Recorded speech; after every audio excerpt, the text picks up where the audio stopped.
What's going on, people? I apologize for the delay. I had to get some stuff right and in order. Let me make sure where we need to be here. If I hear my voice, then I know it's right. I haven't heard it yet. There we go. What's going on, people? There we go. Oh, I think I got captions on. I don't even know how that happened, but it's probably not showing on there for y'all. So what's going on? Solo Trio Gaming, Furio, Eli, what's good? I appreciate y'all popping through. Please, absolutely, as you come in, I would really appreciate it if you would like and share this video. It helps me out quite a bit. Me and Junior are basically grinding, putting this roster together. Living legend, I appreciate you, bro. Grinding, putting this roster together, and it's just cool. It's just cool to get it out there and have people see it. It helps me out a great deal. I'm trying to build my channel back up, like to where it was on pace to become at one point. And I have decided that I'm pretty much going to do that with, just doing this kind of stuff that I like, or at least trying to do it with this kind of stuff that I like doing. So, yeah, man, I'm here to talk some sports, man. That's what I just said, we just going to talk sports. We're going to talk gaming, whatever it is, y'all really kind of want to get into. And, yeah, and it's kind of like a open jump off today. So, what's going on? Is that my main man, Isaiah Jones, that I know, or is that a different Isaiah Jones? I think that's a different Isaiah Jones. I appreciate you nonetheless. Isaiah Jones is a fairly common name, but see something.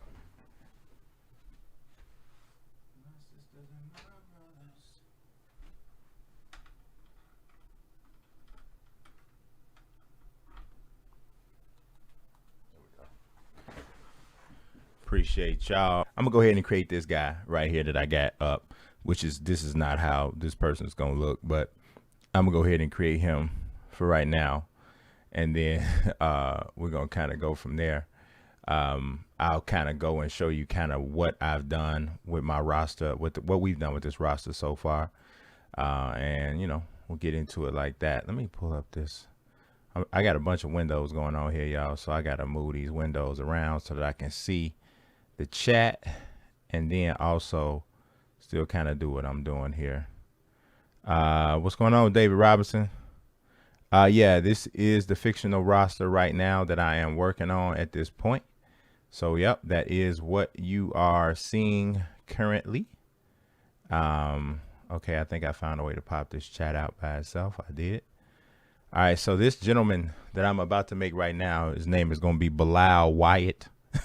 And his player DNA, which means he's based originally off of Michael Kidd Gilchrist. So I already did all of the, what do you want to call it?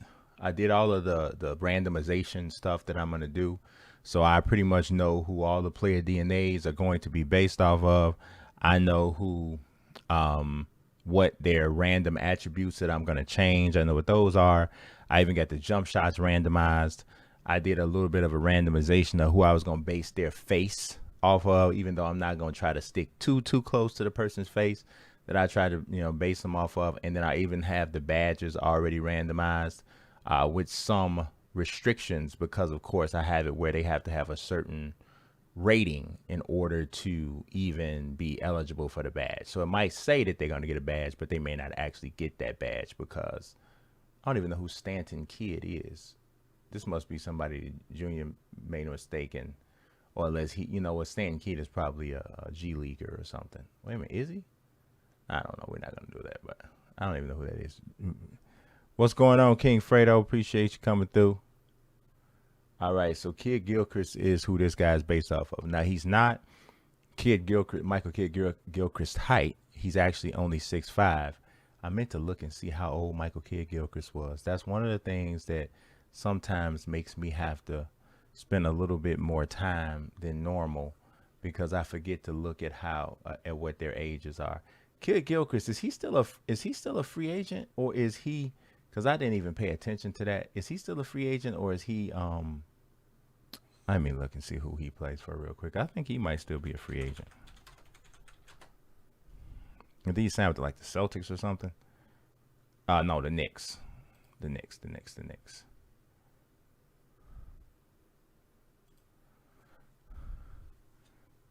He's a fictional character. Okay, Stanton Kidd is. Okay, cool. I'm like, who in the world is Stanton Kidd? It sounded like something that we would have created, but it's not. All right, so it's Gil, because I didn't mean to do this again. I just need to see what age. All right, he's 26. So I know I got to make him 26. What's going on, Elijah? Okay, now I do have a guy coming up who has an MJ DNA, Elijah, but he's good. He's gonna be good. Oh, MKG got cut today. Dang, I didn't even realize that. Man, think about that, man. He was the number 2 overall pick. Now it was a bad draft, but he was the number 2 overall pick, and he got cut today. Man, that's and you hear a lot of people talking about bust and stuff.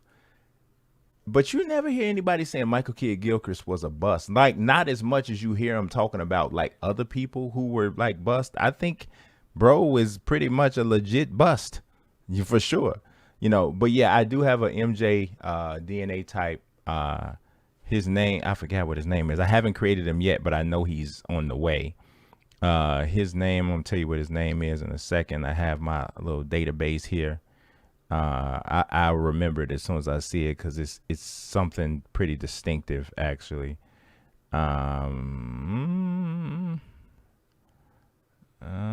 He's coming up. I won't get to him today, but because it'll take me a minute. Axel Lorenz is who the MJ player body type mDNA is built off of, but he's not going to be nearly as good at getting steals, because his steal rating came down way far, and his mid-range came down a little bit far. So that was that. I do have a LeBron player type as well. It's a young LeBron, and his name is Cyrus King. He is going to be really pretty good, really good. I can tell just by the ratings that I have for him. So I'm actually kind of looking forward to making him. I also have one for Giannis, but Giannis is his height got changed, so he's only like 6'7". But outside of that, he's kind of Giannis, but it's a couple other things that are a little bit of a fall off. I love it because there's a couple people that we created who, because of the randomization, they came out better than what their player DNA type would have said. One of those people is geez, it just lost me. Oh, Purvis Short. I had a guy that was supposed to be Purvis Short, but he ended up being 7 feet tall. His name is Xander Goldwire, and he ended up getting a 99 acceleration. So it's like his first step is like KD like, and he can shoot, not quite like KD, but he can really shoot. So I thought that came out pretty cool. Let me see. Good Life says, do you think 2K should add in-game altercations in the game? Nothing too violent, but like a little holdback scuffle. They almost kind of have that now. They actually almost kind of have it now. Not completely, though. This dude can't be from Serbia if his name is Bilal Wyatt, so we got to change that. San Jose State of Work. He's 26. So, yeah, they almost kind of have it. I don't have a problem with it necessarily, but I kind of know why they don't want to go that route, because where's like the cutoff, right? What do you do? What's the cutoff with that whole thing? So if it's just going to be a little bit of a scuffle type of thing, whatever. But here's what I think they should do. And I've actually spoken to them about this. And I had an indication from them that they seem to like the idea. So we'll see if it's something that makes it in sometime in the future. But I said that they should have a concept where they had technical fouls in the game. And I feel like there should be like an emotion rating, or I don't want to call it a self-control rating because that sounds kind of bad, but like an emotion rating. And the guys who have like the most technical fouls traditionally, or over, in the last season or whatever, would be the guys who have the lowest emotion rating, or highest, however you want to take it. and those guys would be susceptible to getting technical fouls called against them. Now, I would keep this only in like MyNBA because, you know, people who are playing like competitively against people, they don't want to be called for technical fouls while playing online and stuff like that. But in MyNBA, I think that would be cool. So, you know, Draymond Green led the league in technicals or whatever that last year or last 2 years or whatever. So he'd have a really low emotion rating. So after a foul called against him, if there's some real physical play, or if he drives to the basket and there's some contact and he doesn't get the foul, it kind of gets to a point where it's possible for him to get a technical foul called against him. And I think that would be dope. And it kind of plays into the whole human emotion, people getting a little bit upset kind of a concept. So that was my suggestion. I was actually told by someone for 2K who on the development team, they were like, they really liked the idea. They weren't able to quite kind of get it in at that time, but maybe there's a chance that they would add it at some point. You know, obviously always no promises or anything like that, because different things can pop up, and I know that. But yeah, that was my idea. And to me, I feel like that's probably about as, I don't know, that's about as risque as they're going to get when it comes to like somebody losing their temper or something, because, you know, they don't want to go into like full out fights and stuff like that. Because you think about it, the NBA has to sign off on everything that gets included in the game. And if you think about the stain, and I don't know how many people know about this, but the stain that was placed on the game and on the NBA with the Malice in the Palace. And I know obviously you're not talking about nothing that crazy wide scale.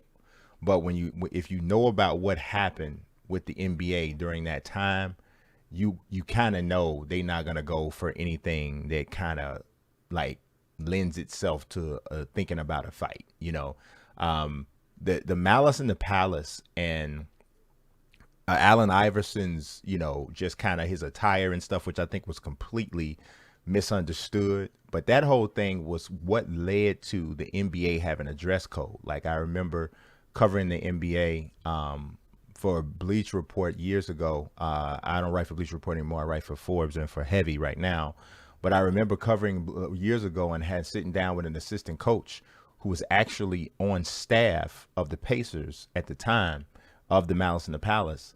And he was saying how, you know, they had spoken with different people throughout the league afterwards. And much of the changes that went on were about, you know, in the NBA were about some different questionnaires and surveys that they gave to season ticket holders. And those season ticket holders were saying that they were asking them if you had to describe NBA players with one word, what word would you use? And a lot of them said the word thug and different things like that. So, you know, we can all debate and say that that's wrong, and, you know, those type of people are this or that. But the NBA is a business, and they're looking at season ticket holders who are a great, part of their business, aside from obviously like television deals and that sort of thing. And if you have essentially a customer telling you that this is how we view the people who bring about your product, that's the reason why they, you know, kind of went. I think they overreacted a bit, but, you know, they did what they felt they had to do to protect their business or whatever. So I went into that whole thing just to say, yeah, the thing about fights and stuff like that in the game, I just don't see the NBA signing off on anything like that.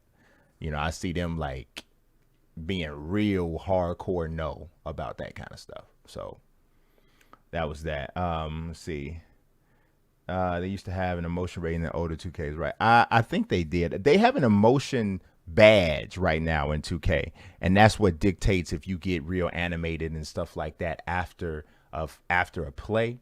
But I think you can just kind of play into that whole thing and say, okay, well, if it goes to this level like this, then now we're talking about did the person get a technical or whatever. So I think that's just would be kind of easy to kind of spin off of that and do that. If you guys, in case you're wondering, like, what am I doing with this particular character? He's not going to be this complexion.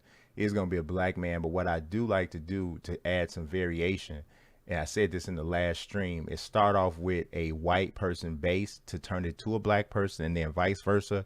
Start off with a black person's base and turn it into a white person, because they're different. They're within 2K, they give like a lot of different head shapes, and some of the head shapes you can only get if you use certain bases. So if you want a real decent variation, you kind of got to do this.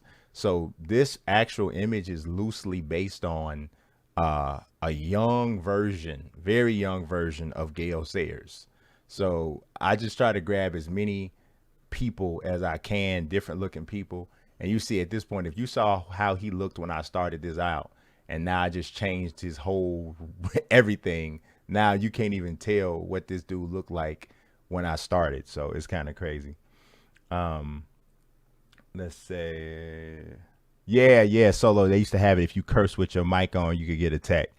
Everybody hated that, because sometimes the thing would pick up stuff wrong, and it would say you cussed and you didn't, and it'd be like, bro, I didn't say nothing. I said, what is going on? So I was kind of glad they took that out, because I just didn't think there was no way to really have that work properly. So yeah, I didn't really dig that. I'm taking most of these tattoos off. Matter of fact, I think this is going to be a tattoo. We'll give him one modest tattoo. I don't like to deck everybody out with tattoos. Then it's just kind of like, okay, yeah, another dude with a tattoo. So I move it around a little bit. We're going to get this man the sun on his arm. Or what is that? Oh, it's grabbing a basketball, they said. Okay, whatever. Let's see. Was able to catch the string. Hey, I appreciate you, JJ. Thanks for coming through. Let's see. Fidel Nato, appreciate you coming through. Malice in the Palace is in 60 New Historic Teams Volume 1. Yeah, it is. That roster was done by Peregrino. I think I wrote that. Yeah, I wrote that up on Forbes. Was that yesterday? The days kind of run together for me.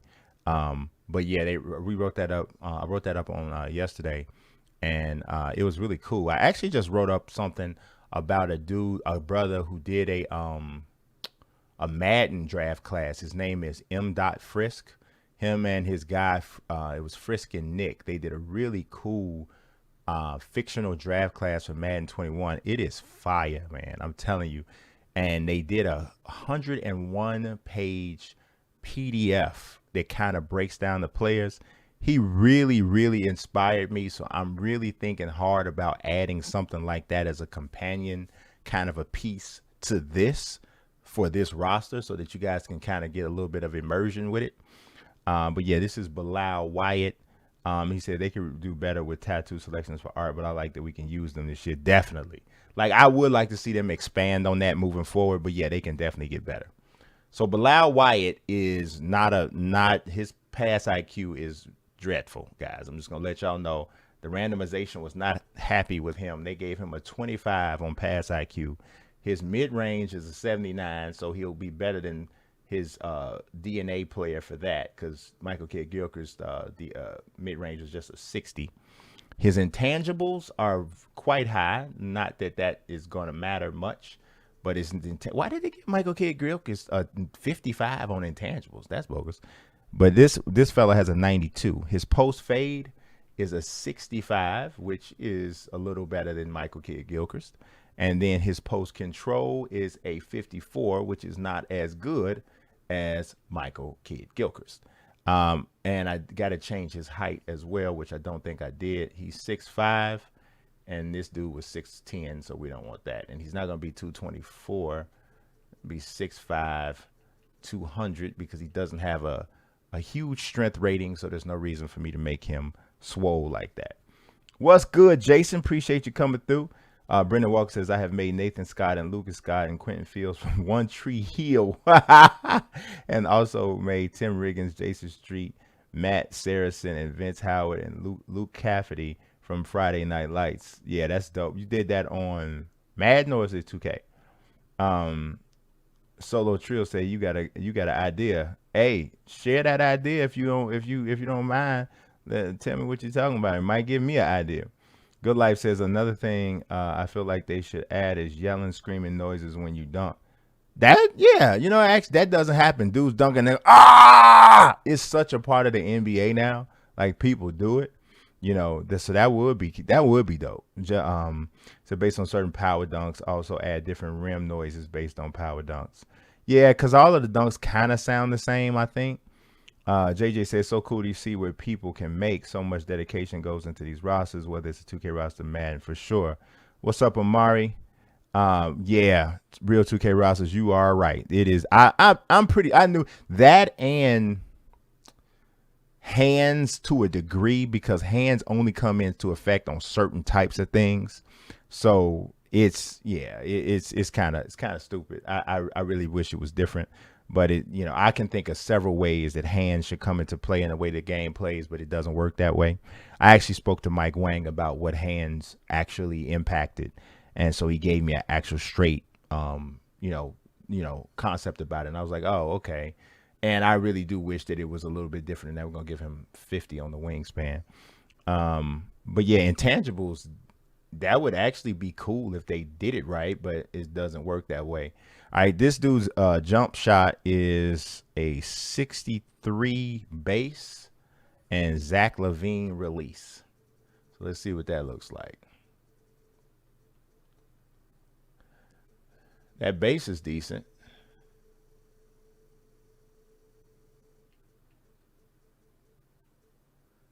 Oh, that's a nice jump shot. Oh, yeah. Now, if he could only shoot, that'd be even better, right? But it's Michael Kidd Gilchrist. So we got Michael Kidd Gilchrist with great form. Like, I don't think that that's the way that's supposed to work, but that's how it worked out. And this is the fictional roster, so we're going to roll with it. JJ said, I'm making the teams for a roster that TNT analyst Chuck, Kenny, Kerr, etc. had drafted back in 2011. I think it was called the all-time fantasy draft. It's crazy how little spacing their teams had, right? Let's see. Okay, 2K. Flowkey, what's going on? He says it's such a cool project. Big fan. Love how in depth you take it. I'm trying, bro. I appreciate you. Like Real 2K was just saying, they don't have any kind of in-game impact. Intangibles don't. Real 2K says hands don't really affect the overall. Intangibles does nothing besides mod overall. Yeah, if you play with these overalls and flip the intangible up and down, you'll see exactly what he's talking about. It does. I have messed with hands a little bit, and it does affect the overall. Like, I literally had the exact same ratings on everything, and I would take hands up to 95 or something, and it would take it up by 1 or 2. But it doesn't. In their formula, it's not nearly as impacting as in the formula, it's not nearly as impacting. At least, I don't know. Okay, you know what? I can't say that about this version. I've done it in previous versions and seen that. I don't know. I haven't paid enough attention in 21 to find out if it does that way. I think I'm just kind of carrying that thought over from a previous version. It might be different. So I'm not sure about that. All right, so it's time to get to these badges.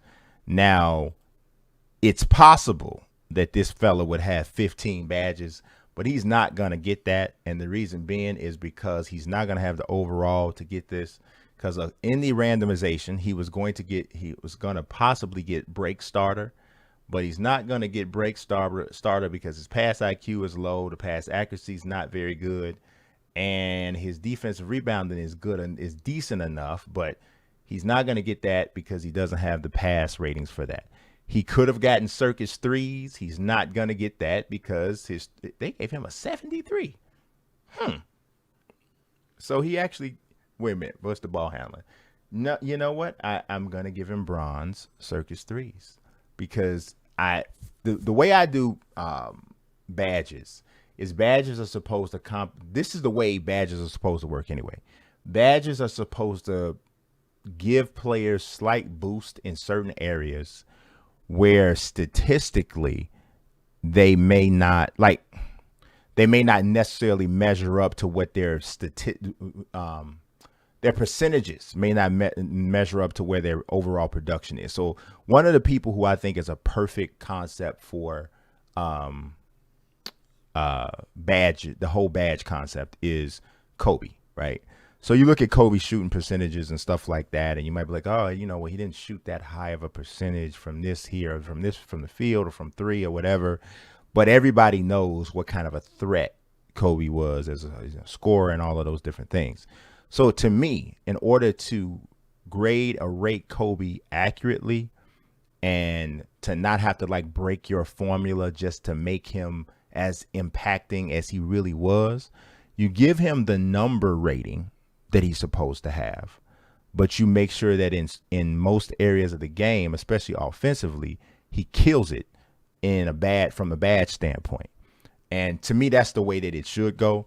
That's not exactly the way that they did it, but that's the way that it should go. I kind of try to do mine that way so that it would have some level of rhyme and reason to it. Post spin technician. He's not going to get that because he doesn't have the post control. What's his dunk rating? His dunk rating is 75. So we're going to give him I'm going to give him a silver lob finisher because he got that one. Dead eye. I'm going to give you bronze on the dead eye. Now, remember, this is not Michael Kidd Gilchrist. So I'm not giving Michael Kidd Gilchrist this. This is another guy whose stuff was loosely based on Michael Kidd Gilchrist. His mid-range has gotten a lot better. So that's why he's going to get this. Now, difficult shots, that for anybody that doesn't know, difficult shots is only mid-range. It's not threes. So that's the only rating that I look at when I look at that, and it's a 79. So I'm going to give him a silver on that. He doesn't get back down Punisher because I do not believe he has enough strength, or no, it doesn't have the strength or the post control to get that. Bailout, he doesn't get that. His pass numbers are not high enough. We might keep him real light on tight handles. Yeah, it might be real light there. Rebound chaser, that is, what is the offensive rebounding? But even though I think that actually I got to look at what that means, but no, I'm not going to give him that.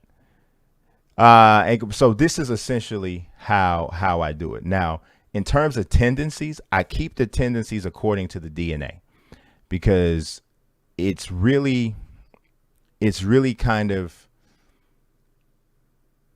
what I've found from testing the game out, and after I add people and do different things with the game, different things with this roster. The guys who can't really shoot threes, if their put it like this, if their 3-point rating drops, even when they have high tendency rating to shoot the three, if the computer is controlling them, they do not take those threes the way they used to. Hey, Fidel, what's good? Oh, so you're Peregrino. What's going on, man? I appreciate you coming through. That so if for anybody that isn't up on it, Fidel, aka Peregrino, did he added 60 classic teams to the game. So just about every classic NBA team that you want to be in 2K that is not, he pretty much added them in. So you can load it up and go ahead and do that. Take that. Oh, real 2K rosters. That's got to be Rashidi. That's got to be Rashidi. Because I'm listening to what you're saying, and I'm putting together the level of technicality that you're speaking with, and I know that it's got to be you. I know that's got to be you. What's going on, Rashidi? Let me see. I missed somebody said something. I should make somebody look like Floyd Mayweather. I probably will. Brendan says, when I get my PS5 for Christmas, I'll remake a roster for you guys as they are on the current gen at the moment. I appreciate that, Brendan, for sure. Floki, you can stay. It would be a good at starting breaks, but bad at half court passing. Yeah, you can be. You can be good at starting breaks and be bad at half court passing, but because 2K doesn't have a specific, like if 2K had an outlet passing rating, then I could differentiate. But because they don't have that, then I just kind of got to go with pass IQ. And here's the thing. I know that I'm not going to be able to drill this down so technically that it makes 100% sense from a rhyme and reason standpoint. There's going to be some things that are just kind of a little bit, it's going to be some liberties taken. I mean, if you think about it, 2K takes quite a bit of liberties with their ratings as they are. And as you start digging deep into these players, you definitely see some of that stuff. Like, I'm gonna give you an example, and I think I said this in the last stream. Purvis Short has like Vince Carter's dunk package. And if anybody's ever, I don't know how many of you guys are old enough to remember watching Purvis Short play. I watched Purvis Short play, and Purvis Short could get buckets, but he was nowhere near a player like Vince Carter. There's a lot of stuff like that in the game. There's stuff like, I think one of the LeBrons doesn't even have one of the guys doesn't even have posterizer that you would think would have that badge. There's steals and block ratings that are not what you would expect or would think they should be. So a lot of that's in the game, and it plays as it is. So some of it I try to catch as I can, and the other parts of it I just kind of go and flow with, and do what it is. You know, he said I'm all for liberties. JJ Gray says signatures also helps separate how dynamic a player can be. Oh, for sure, because that you can have a guy with a 90 ball handling. If he doesn't have the right animations, he will not be as effective as a dude with an 85 with better dribble animations. So that I've noticed, but I don't change any of that. I let it stick with whatever the player DNA gave me, because to me, I think it helps to individualize the players and makes guys a little bit more quirky, and just like, so you might look at a rating and you're like, oh man, it's gonna be that guy, he's gonna be great. But if his animations aren't right, you're like, no, he's not as good as his rating says. And so I think that's kind of realistic, and I enjoy that. I guess it's a little bit of an imperfection, but I enjoy that whole concept. So I just kind of roll with that. But yeah, I'm just looking over these ratings to see what badges I'm going to allow this person to keep.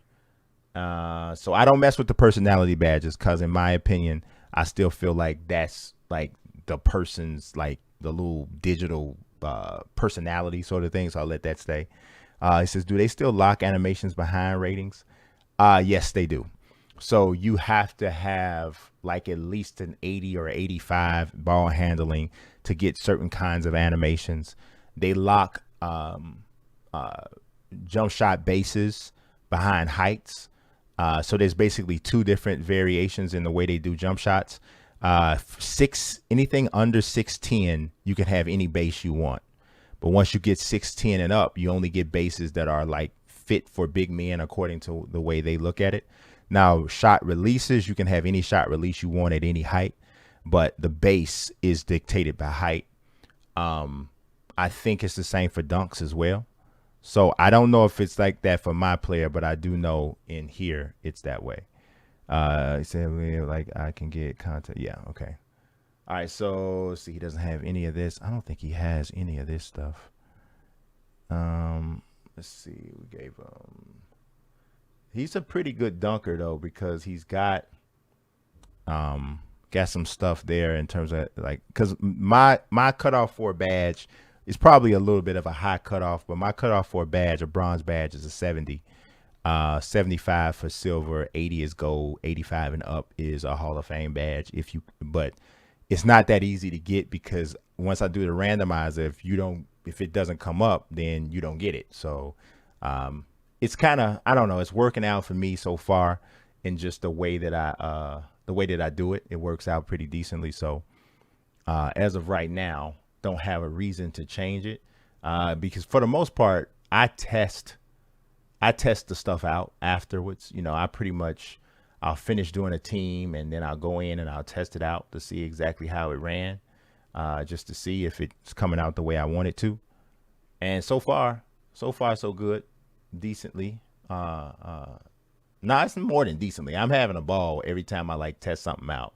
So let me look. You know what I need to do though? I need to get to a place where I can kind of like look at these ratings, or look at them in some sort of way where it sticks in my head, so I don't have to keep going back, because there's no way in the world I'm going to remember some of this stuff and remember which badges people get. But that's kind of where I am now. I keep having to go back and check.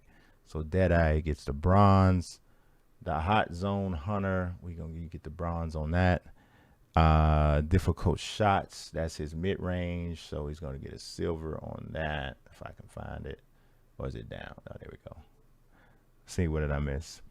Don't they also lock certain layup animations behind player positions, or is that a height thing as well? I don't know if it's height or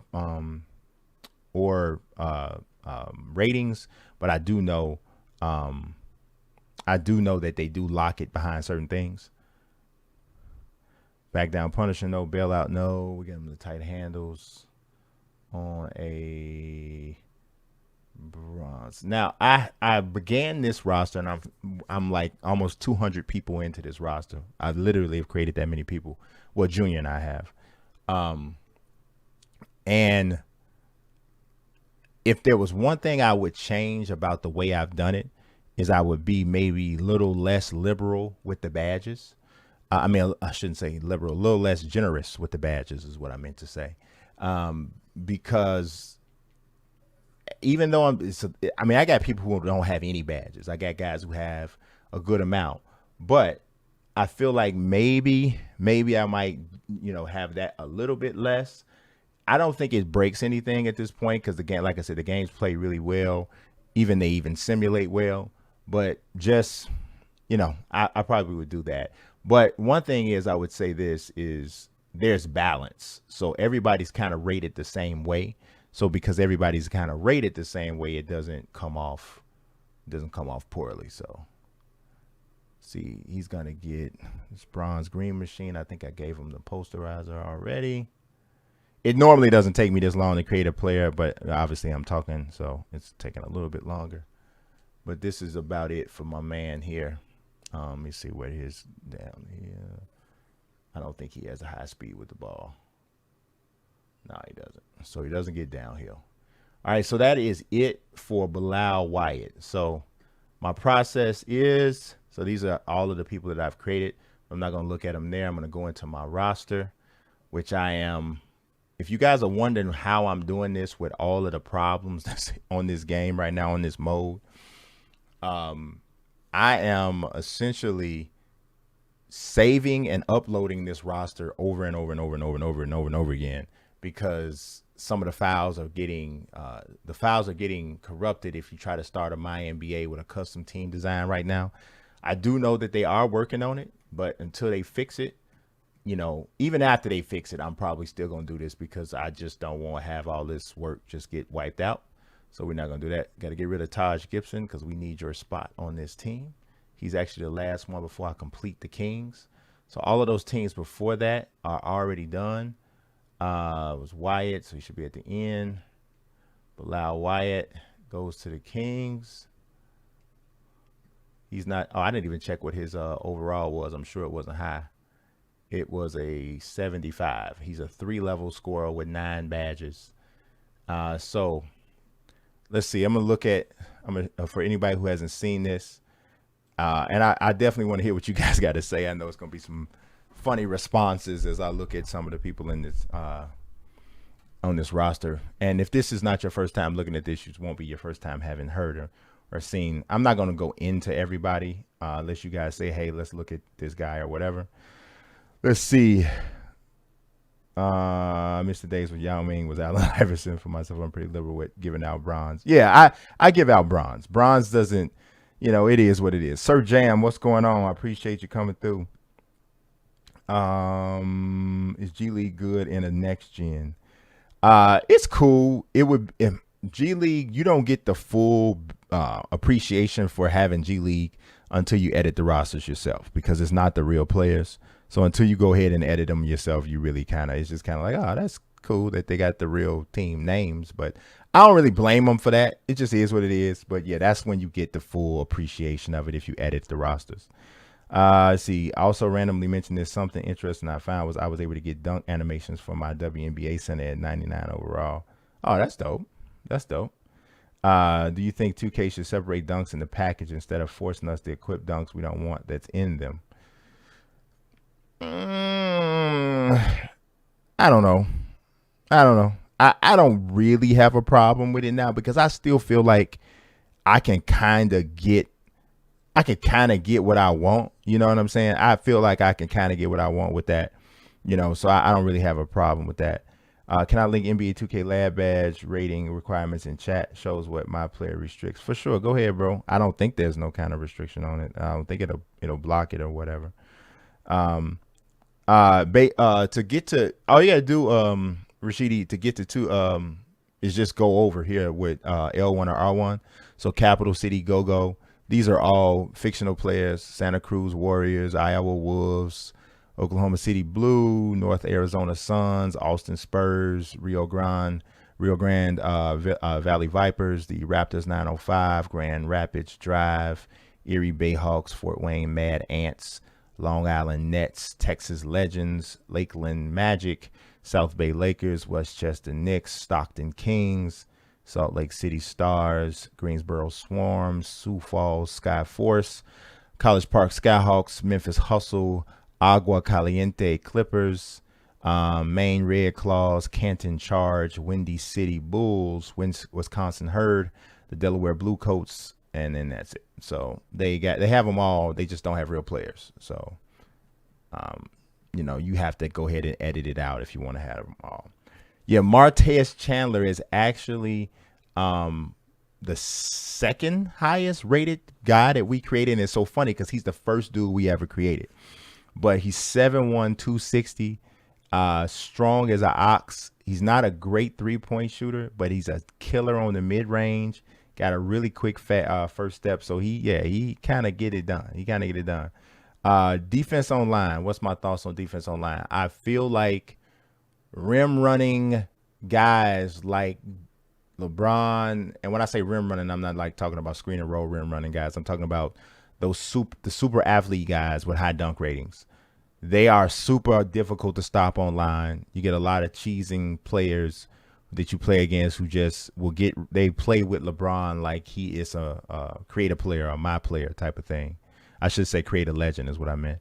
They play it like they're playing LeBron, my player, or LeBron, create a legend.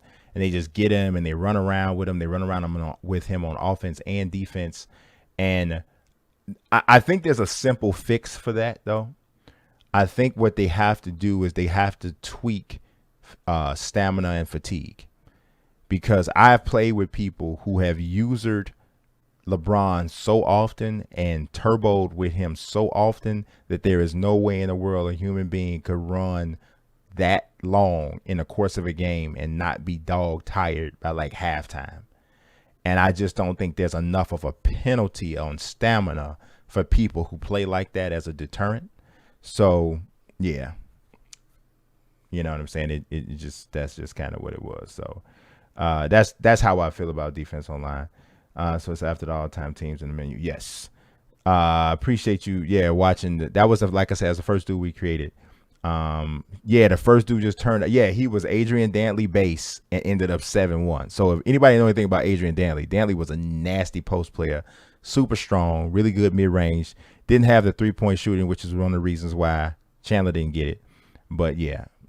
Stamina don't matter in my team at all. They run like they crazy the whole time.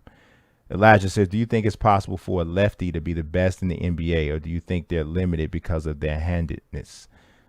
No, I think a lefty can be the best in the NBA. I mean, you got lefties who have been in the league, or you got lefties that are like literally in the league that you could say is like in the conversation. You know what I'm saying? This dude is, like you'll have, I don't think that is it at all, man. I definitely think that there are, you could be the best left-hander you can be a left-hander and be the best player in the league. I mean, you got people who would argue with you that James Harden is the best player in the league. And I don't agree with them, but I think that he's good enough player to make the argument that it's possible because of how good he is. So, yeah, I don't think that's a limitation that can't be overcome. It's not even a limitation. It's just different, Dunkers have always been tough for 2K to program, for sure. It is. It's because one of the biggest reasons why dunkers are so hard for 2K to program is because they struggle with how much contact should impact what you're doing on the floor, right? So because they don't want to get rid of their flow, the flow of the action, because then the game is too grabby and stuffy and doesn't feel like that on-screen poetry that you like when you're looking at basketball.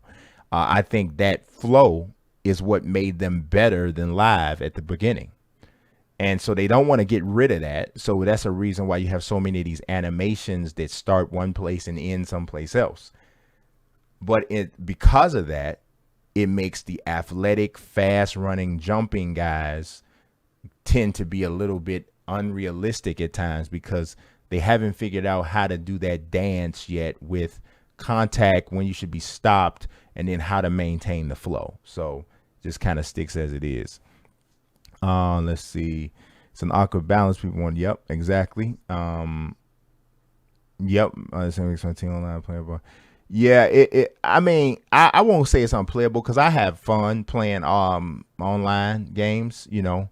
But there are people that I play against. And I'm like, okay, so you just gonna keep on running with LeBron. But I take that as a challenge though, because I'm like, okay, you're doing this strategy that the game allows you to. So I can't really be mad at you because you're only doing what the game allows. But I take it as a challenge. How do I stop this? And then how do I then force this back to a real game of basketball? Because my challenge is always to try to win with real basketball. So try to beat the cheese with real basketball. So that's like a challenge I like to take on. So that doesn't really make me mad, or it doesn't make me feel like it's unplayable.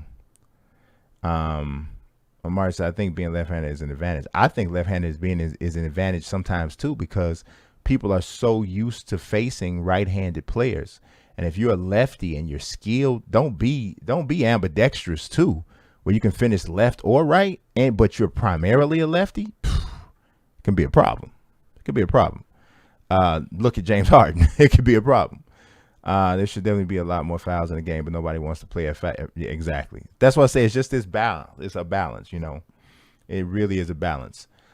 This player here, D'Angelo Blue, is like one of the first guys. It was like fourth or fifth guy we created.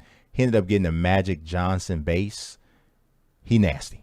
I'm just trying to tell you, he nasty. Junior was mad because he didn't get a posterizer badge, but it's a 96 dunk. And I'm telling you, from playing with this character over and over again, he don't need it. He don't need it. He do what he gonna do. He's not a great shooter, but he's good enough. And he ended up keeping Magic's height. So it was good. Travis Baldwin got a Bill Russell base, but he didn't get any badges. He's still nasty on defense, but his rating would have been in the mid-90s if he had gotten badges. Israel Avila is he's just decent. He's not Amari. I wish I was ambidextrous, especially on the court. Sergio Castro, I love this player. Just got stupid good handle. Tracy Beaumont can shoot that three. He's a really, really good three-point shooter. Tyrese Alvarez is pretty solid. Russell Coleman. We got Bear Gayer. Deacon Cassidy's a terrible player. Who looks like a 6'9" Russell Westbrook? D'Angelo Blue. Yeah, he might be a little bit better three-point shooter than, and he's definitely a better free throw shooter than Russ has become. I remember when Russ was a great free throw shooter. I don't know what happened, but he's not anymore. But yeah, he's a better three-point shooter, I think, than Russ. Just not great. Yeah, these guys are not the greatest. Yeah, these guys are not the greatest. Usman Dotson, I wanted him to be good, just to compensate for the size of his ears. He could fly away. He should have great, hang time, because his ears, he should just be able to flap them, and he would just stay in the air and hang for jump shots. I mean, just think about it. He just jump up in the air. He should be able to activate his ears and just stay in the air. Ears activation. So it's hard to get a real game of ball when they got Cam Reddish splashing threes or souped up T-Mac, etc., slashing the baseline on the same team. Yeah, you got to be talking about my team, because definitely sounds like that. 6'9" point guard who's a freak athlete, can handle and has a decent shot. That's got to be the best player in the league. He's really good. I don't think he's the best player in the league. I'm going to show you who I believe is the most dominant player in the league. And he's so dominant. When we get to this guy, I'm going to show you. He's so dominant. I had to change my randomization tool to make sure that nobody else came into the league like him. That's how good this one. I'm going to show you when I get to him. But D'Angelo Blue is nasty. Nasty to use. Milton Cannon's just regular.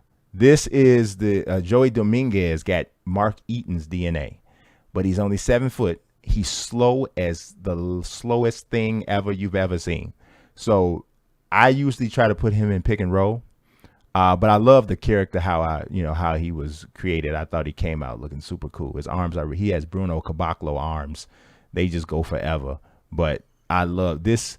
Like, this is one of my best creative players because this looked like a real dude for real. Like you could just see this dude on the street someplace. So it was dope. But yeah, he's really good defensively. Can't move at all. But it is. Who broke the system?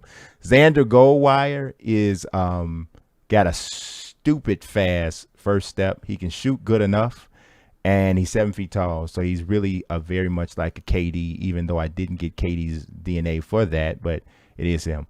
Braden Hamilton got De'Aaron Fox's DNA, but he's only 5'4".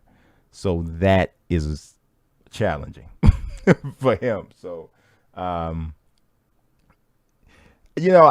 would say I don't think that my team is a pay to win mode. I don't. I actually have fallen greatly out of favor with my team this year. I don't really play it at all, honestly. I played it really hard for the last 2 years. And it's not about the money at all, because I don't really think you even have to spend any money in my team, to be honest. I think you just have to really manage your my team points, and you have to make sure that you don't go after players that you don't actually need. You can't get caught up in the new card just came out, I really want to get that. You probably don't need it, because there's so many cards in the game that you can get you can readily get that do a lot of the same things that all of the new cards do. It's just that 2K gets people because it's this new card, it's a pink diamond, it's this and it's that, and it's not. A lot of those cards are not even necessary, man. Like that diamond Cam Reddish came out last year, and that you can't tell me there was many swingman cards that you could get that was better than that. There were pink diamonds and Galaxy Opals that Cam Reddish could play with because of the 3-point shot, in terms of the base and the release and the ratings that it had and the defense that it could play. It was a fantastic card. There was a Amethyst Isaac Bonga that came out last year that could go with just about anything. And yeah, you can get your Galaxy Opals and stuff here and there, but you don't have to. It wasn't necessary, right? I would say it's pay to keep up with the newest cards. So if you want to get all the newest cards, you have to pay for that.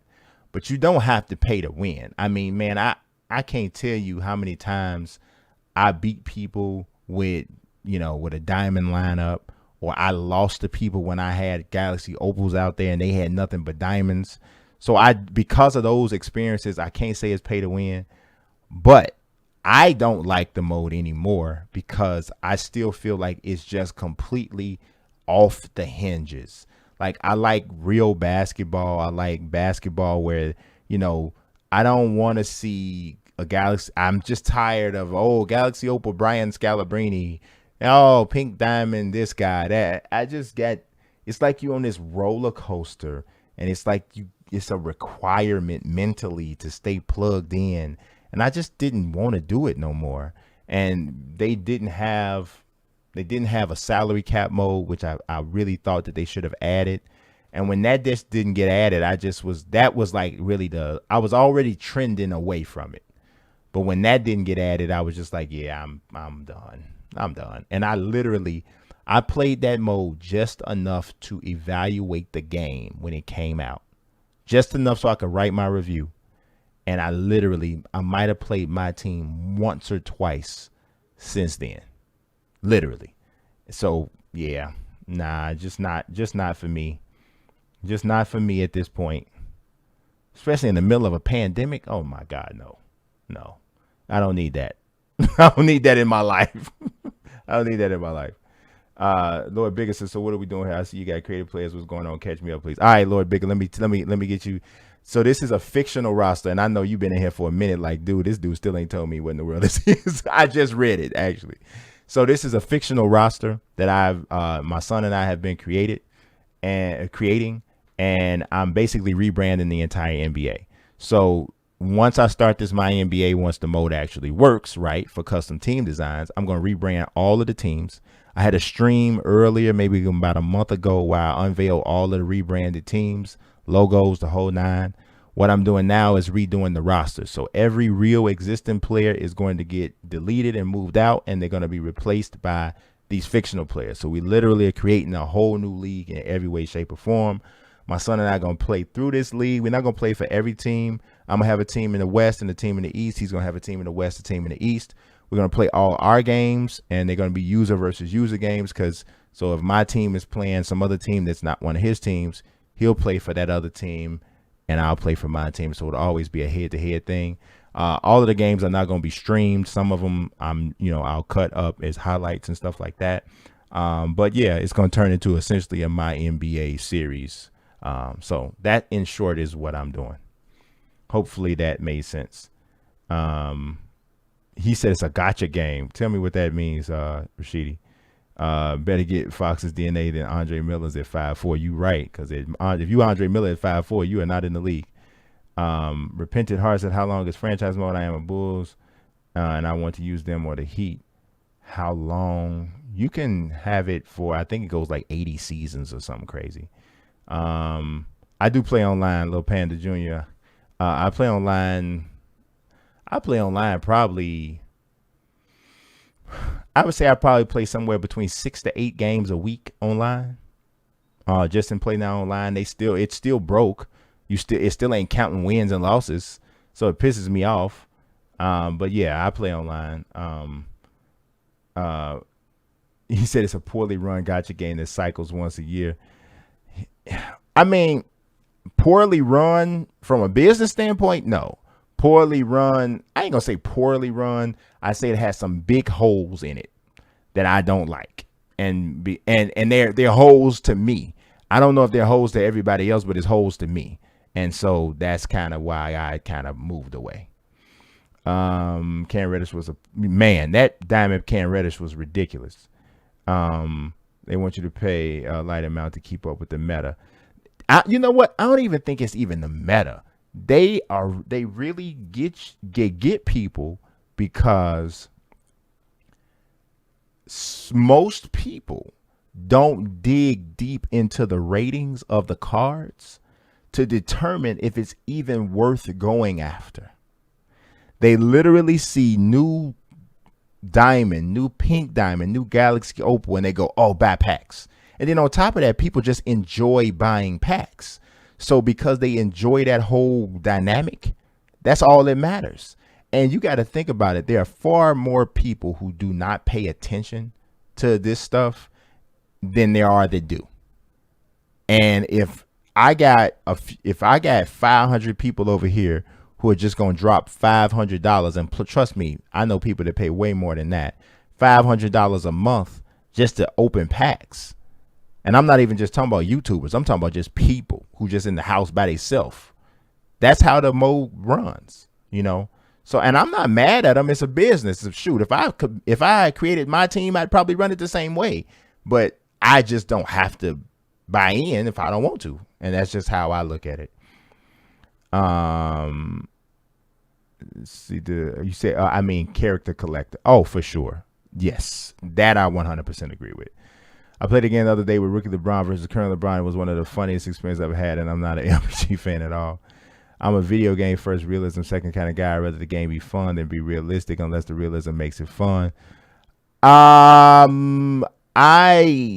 am in the middle of that, Reeves. I lean still more towards realism, but I don't want you to quote unquote make the game so realistic that it's not fun to play anymore. But I still lean more towards realism because I think that is more fun. So I think we more agree than we disagree. But yeah. When are you going to be creating other users for your league? I don't know if me and Junior talked about doing that, adding people in, lower, bigger, and like doing an online league. But we might do that later. But for this first one, it's probably just going to be us. Jay Thunder, what's good?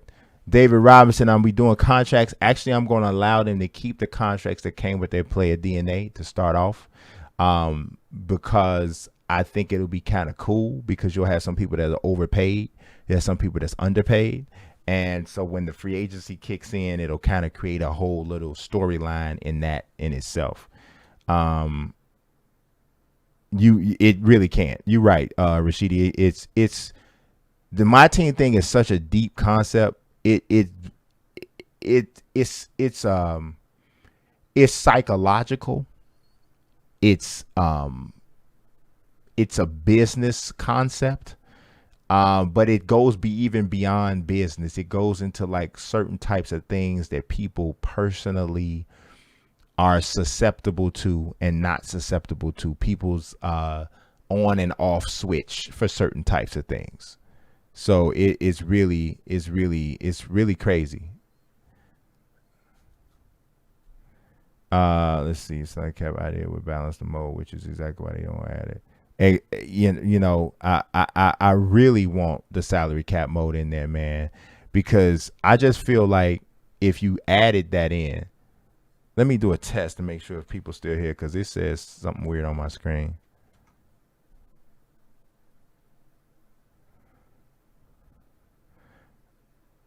Can y'all still hear me?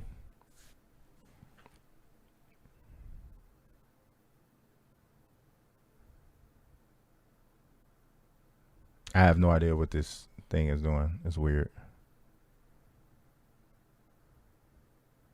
Let me know if y'all can still hear me.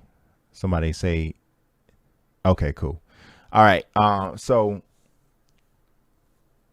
where was I at? A fantasy draft when we I was talking about the salary cap. Okay, so the salary cap. What's good? Goods? What's going on, bro?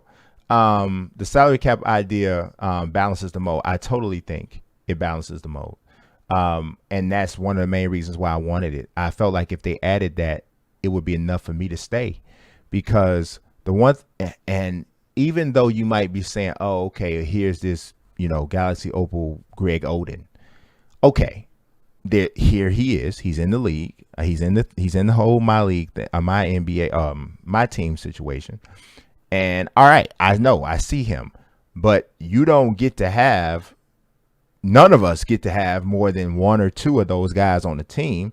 And so now there's a strategy involved, right? So now I got to pick, it's like pieces, to some other sort of kind of like a puzzle or strategy game. And of course, there's an execution concept or aspect to it, but there's pieces, and I get to pick how I'm going to arrange my pieces. And now there's rhyme or reason to it. It's not about just going to get this card. And so now you add value to all these other different kind of cards. Now you got people trying to find value in bronzes and silvers and golds. Maybe if I got a gold that can only do one thing, maybe this dude just has really good low post defense, but he can't do nothing else.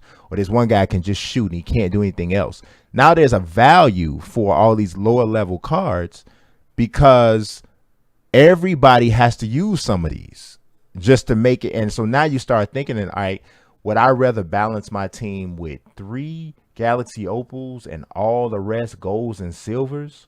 Or do I want to go with something where I got all amethyst and my bench is like a couple silvers and a bronze or something like that? Now you got something. Now you got something that's really strategic, and people have to figure out how they're going to do it.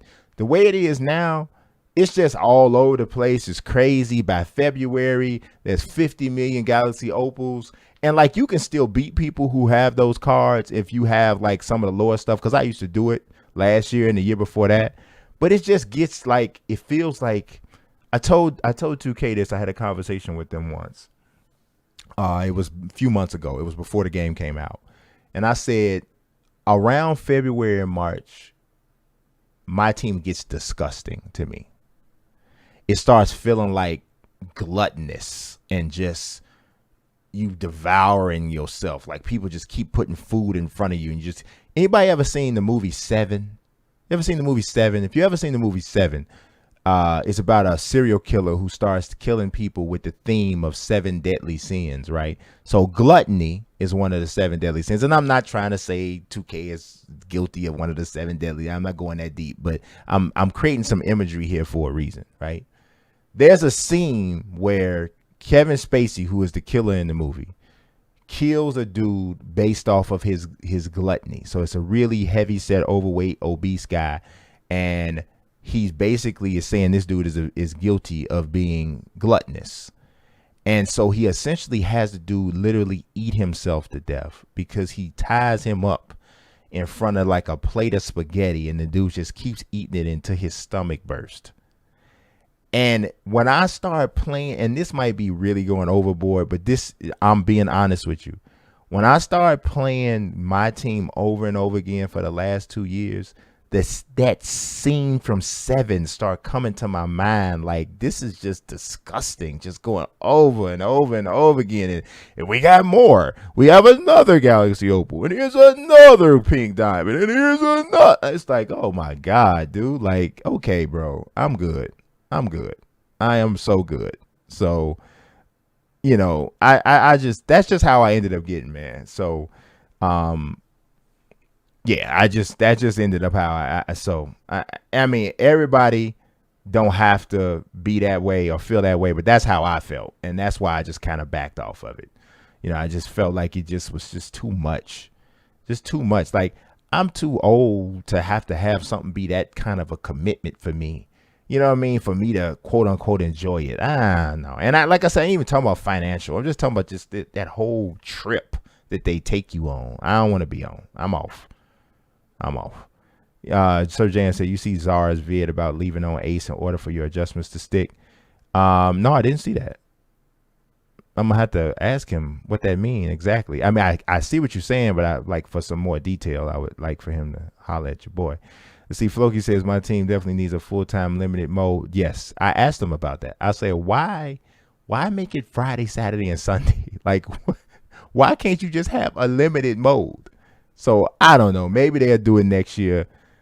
Maybe I'll look at it if they did it, but I don't know. I feel like so disenchanted with the mode at this point. Like, honestly, I'm gonna be totally honest. I'm gonna tell y'all something that I really haven't said to nobody outside of my house. I have to watch the fact that I think that my level of the way I got disenchanted with my team, it started messing with me covering the mode the way I really want to on Forbes, because like last year I wrote about it all the time. You know, I just wrote, oh, this new card came out. Oh, this came out. Oh, this came out. Oh, this came out. And I was just like, and so I kind of caught myself a couple of days ago, because I pick what I'm going to write, because it's essentially, Forbes is a blog for me. You know, that's how nobody gives me and says, oh, you need to write about this, or oh, you need to write about that. I write about what I think is interesting. I write about what I feel like people want to see. If it feel like there's traffic there, I'll write about it, you know. And I know there's traffic there for my team, but I feel like for some reason, because of how I just got disenchanted with the mode, I wasn't writing about it as much. So I do plan on kind of picking that up more, but I can't see that meaning that I'm going to play it a lot more. So I'm going to stay safe with what I write in terms of not trying to go deep and talk about, oh, I've had this experience. Because I ain't had that experience this year, because I am not playing it like a lot of other people are. So it really will be just from a straight informational, this card's out, this is the locker code, that kind of thing. Because, yeah, the first hand joint ain't me right now. See, the problem with those restrictions is it reduces spending. I would agree the mode is more engaging if you're using the bulk of your roster. Definitely. The ending of 7 was crazy. Y'all notice I didn't say nothing about it. That movie, like over 20-something years old, I still do not believe in ruining movies for somebody. If you ain't never seen Citizen Kane, I won't ruin that for you. So I wouldn't even ruin It's a Wonderful Life for somebody. And if you ain't seen that, I don't even know what's going on. But I don't ruin movies. But yeah, Sir Jam said the ending was dope, and it really was. Lurk King, what's good, my brother? I appreciate you coming through. I play a Marvel character collector 3 years in. There's 150 characters. Some modes you use your best 5, but other modes have specific requirements. What character collector is that? I am a Marvel freak. So what character collector is that? That might be something that me and Junior would love. He probably knows about it already, but he said the shots fired at my team have been pretty hilarious tonight. You make my team. You know what? I feel like I've seen your channel, Floki, before. If you haven't, I've tell me the name of your channels, because if I'm not aware of it, I'll definitely take a look at it.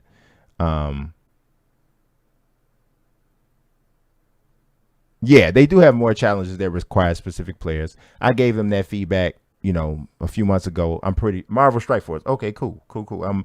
I'm pretty sure Junior's up on that, but yeah, I definitely want to see it. But yeah, let me finish flipping through this now. Zhu Huang has a base of Nikola Jokic. Had a couple things change, but he is nice with it. I also really like the character design that I did for this too. Came out pretty cool, I thought. I really dig the tattoos, and just on the court, he looks pretty cool. Let's see. Kadeem Evans is a really good 3-point shooter, one of the best 3-and-D bigs that I got. Blade Head he had Kevin Garnett's base, but things went wrong from there. Atlas Irwin, you got Drake Ellison. Oh, here's my man Sundiata Kennedy. Yeah, man. Yeah, boy. He's the only person I gave this hairstyle. I do not think I'm going to give anybody else this hairstyle in the league. You can't have a bunch of people walking around looking like Sundiata Kennedy. So we just going to roll with just this one. He's just an okay player. He's a good defender. He's like a good all-around player. He don't do nothing great, but he's a good all-around player. Victor Peacock, I showed you this guy last stream. He may or may not have been locked up. So when I go in, I'm literally going to write a little bit of a synopsis for each one of these players, and I'm going to put it into a document that everybody can see. The same way my man M. Frisk did. He really inspired me. I'm going to see if I can pull that up and show y'all. If y'all didn't see this yet, I just wrote this up on Forbes, guys. So if you did not see, I'm going to see if I can share my screen just so I can give you an idea of the level of inspiration that is going on out here right now. I mean, people, this dude straight up inspired me, because I was tossing the idea around, and then I was like, that's too much. I don't need to do all that. And then I saw this thing that this dude did, and I was like, man, I'm going to do it. I am going to do it. I am going to do it. Because I was like, this just adds so much to me, to the whole joint. Let me see if I can show you this. This dude created an entire 101-page document about his draft class on Madden. All fictional, man. Listen, look at this. Meet the quarterbacks of the shot callers. Look at this. Mick Kingham. This dude did this. This is not like a EA thing. This dude, M. Frisk, and his guy Nick did this. Look at this. Strengths and weaknesses. Look at the concerns. An outcast at USC. He didn't seem to have many friends. His pro comparison is Philip Rivers. Then we got Brandon Price, who is very quick. His pro comparison is Russell Wilson. Even though I don't know about this pro comparison, because it says he's very quick and slippery in the pocket. His arm gets the job done. Nothing special, but definitely pro caliber. There ain't many people who throw a better deep ball than Russell Wilson. So he shows the ability to make accurate throws to all levels of the field, can make throws on the run while escaping pressure. Okay, I get that. Weaknesses. Price's decision-making can be head-scratching, to say the least. Buckles under pressure, never beat a team ranked within the top 25. His concerns, he doesn't seem to have the it factor to be a franchise-changing quarterback. In a better QB class, Price may be seen as a mid-round talent. That don't sound like Russell Wilson to me, but I'm just saying. I love what he's done, but I want to argue with the person who wrote Brandon Price's scouting report, because it just, yeah. But you get the idea of what I'm saying. Deshaun Jones, Patrick Ellsworth, A.J. Devlin, Hunter Ramey, and then he goes into around week 3. He starts to tell the story of the college football season that he's simulating, which this must be a PC mod, because he got all kinds of in-game images. This is beautiful. I feel like I'm in Coming to America in the barbershop scene. What is this, velvet? This is beautiful. It's just dope, man. And so he really inspired me. So I got to create something on this level for my stuff. So are y'all seeing this? Are you really seeing, like, dude put my little roster to shame with this right here. He really did. I ain't even gonna lie. He said, why did Allen Iverson look? He don't even look like Allen Iverson. He actually looked like a dude that I actually knew who around the way that I grew up with who actually was a criminal. So maybe subliminally I made him look like that brother and not Allen Iverson and I didn't even do it on purpose. But as I look at him, he looked just like this dude who used to terrorize people in the age group he was in. And he was he was like literally like a psychopath. I am not tripping, like for real, for real. I ain't even gonna say his name because unfortunately, he is not in any type of shape to be able to do anything to anybody anymore. He's in really bad shape, as a matter of fact. And so God bless him nonetheless. But he was a absolute psychopath when we were younger. And yeah, it was bad. So subconsciously, actually, he looks like him. But I didn't do that on purpose, but he do look like him. So it wasn't Allen Iverson. This is PS5, so they will be up on PS5. But man, I'm telling you, did y'all see this, man, what this dude just did? Sir James said there's a group called SimWorld that did this for past 2Ks. It's a cool thing to do. Yes, for sure. Get full body images of players while on court. You said we can't get. We can't get good full body images of players while on court. We're making a document that gives details about the players will be done. That's what I'm gonna do, man. I really literally have decided that I'm gonna do it. But tell me what you mean, Goods, when you say we can't get good pictures of guys on court, because I took a picture just tripping that of a player that Junior created that I thought looked like Czar. And then I thought about it. I was like, I can use this as, you know what I'm saying? I was like, I can use this as the this type of picture in my, in the whole thing, in the breakdown that I was going to do, within my document. So that's actually what I'm going to do. But that dude, he killed it, though. I'm trying to tell you. Look, so this is what I did for the guy who Junior created. So I was, and now y'all tell me this don't look like this could be in Czar family. Tell me, y'all, you lying if you tell me this don't look like this is our little brother. But the character's name is Moses Neal. I'll come to him in a second. But I figured like I take some images like this, and then here on the left side of it, I can, do the little bios and stuff like that. And I think it's going to be dope. It taps into my desire to write, do some creative writing too. So I always try to find some type of way to make it make some sense for me. But yeah, man, it's some people out here doing some dope stuff, man. And some people might look at this and be like, man, why would you do all that for a game? Well, as I said in the article, people who do this kind of stuff in games end up working for the companies, working on franchise modes and stuff like that. So, he said those images from that football class breakdown were great. You can't see the feet on your screenshot of the yeah. I feel you.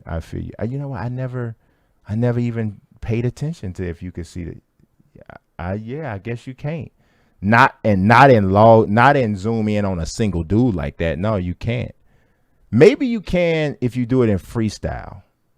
Maybe you can in freestyle. I don't know, but you probably know better than I do. So.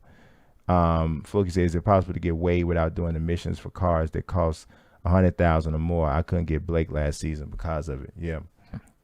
All right, let me go to my next team here. So I told y'all that there was a guy in this thing that was so good he made me change the formula. It is Teo Martin.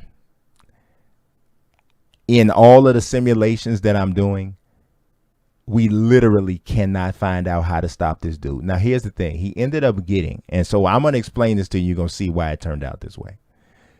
Teo Martin got all-time Golden State Warriors Wilt Chamberlain DNA. Yeah. And when we did the randomization, he's 7'6". So yeah, oh my God. It's tough to do anything with this gentleman. I did a simulation with him against a team. Now, I will say the team was undersized. They did not have a big center in there with him. And no, he's not going to be a Bull, so I did not rig this because we're not even going to have the Bulls. But in the simulation, he had 56 points and 28 rebounds. So I was like, whoa, we can't have another guy like that. We cannot have another dude in here like that. I was like, we got to do something about this. We cannot bring another guy like this into the league. So I had a couple dudes were just ridiculous in height. And so what I did with my randomization was after, I think we might have had 3 or 4 guys come out bigger than 7'3". So at that point, I cut it off. I said, okay, I took that out of the randomization tool, and I said, okay, nobody else bigger than 7'2", because what league is there where there are 10, 11 people that are bigger than 7'3"? So I took that out. But this freak of nature made it through before we could do that. So Teo Martin, he's only a 93 overall because he lost some of the stuff that Wilt had, but the way it manifests itself on the court, I really think he's the best player. So he's quite filthy. It is just some of the dunks that I have captured him doing to people are just disgusting.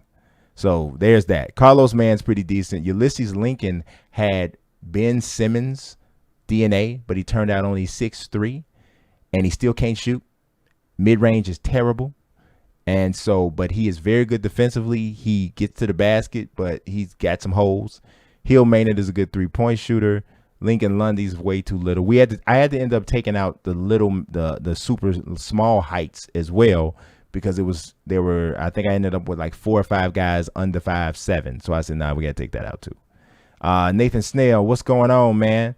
I appreciate you coming through for sure. Let me see. Last season they cut the season by 2 days. I hope they don't do that this season. Kane McIlvain was another humongous guy. He's not quite as good. He is Aaron Baines, has Aaron Baines' thing. So he was the first huge guy that we had. Phoenix McMillan, Brandon Mullen has Daryl Dawkins DNA, not that great overall. Umar McDonald, Joe Anthony Plummer, Lucas Luzolini. This junior made him. I don't even know what that is.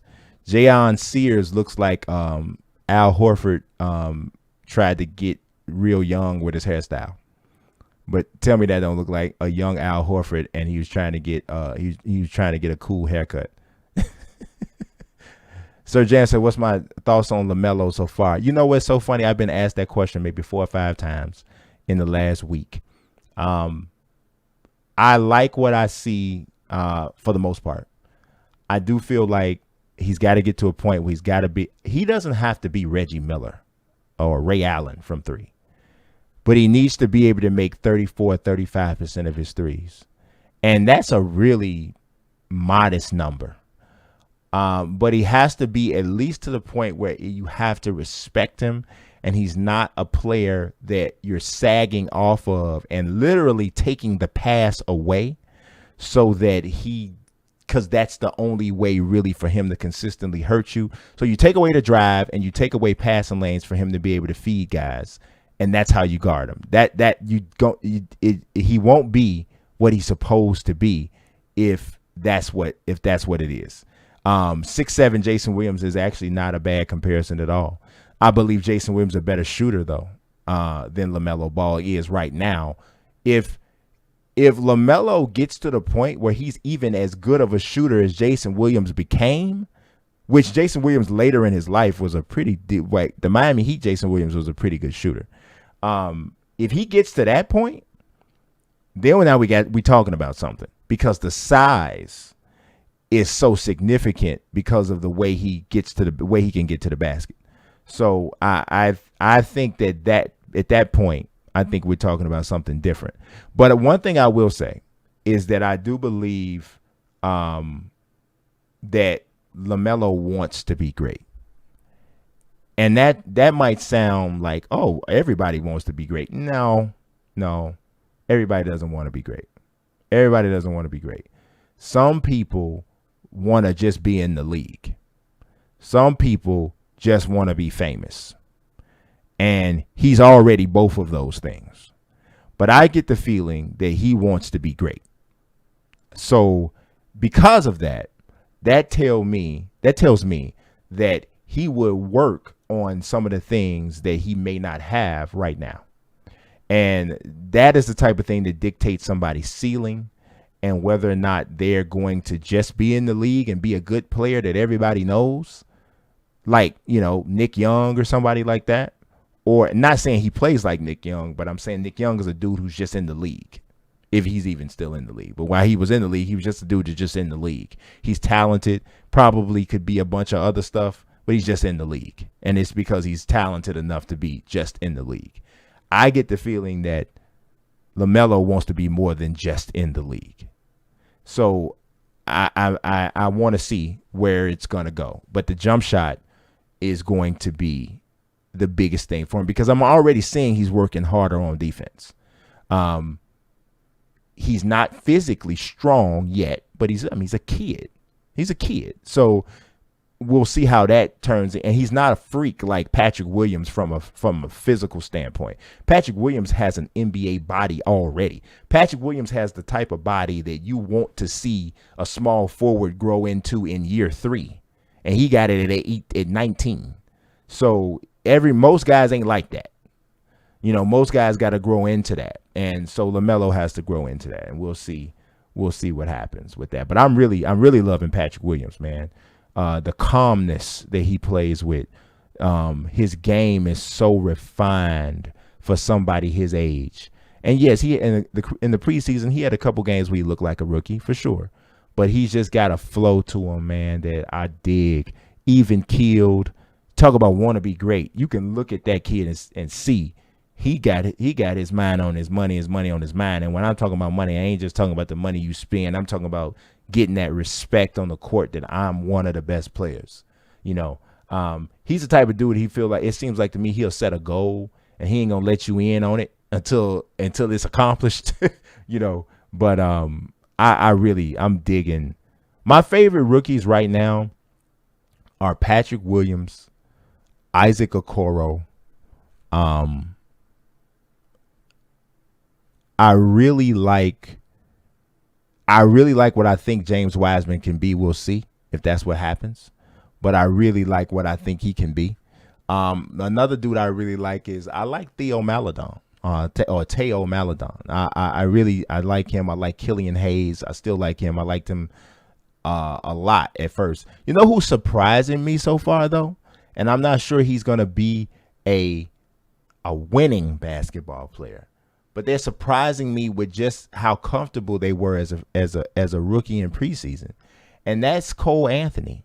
Like I'm surprised. Like Cole Anthony was getting buckets off the bench, man.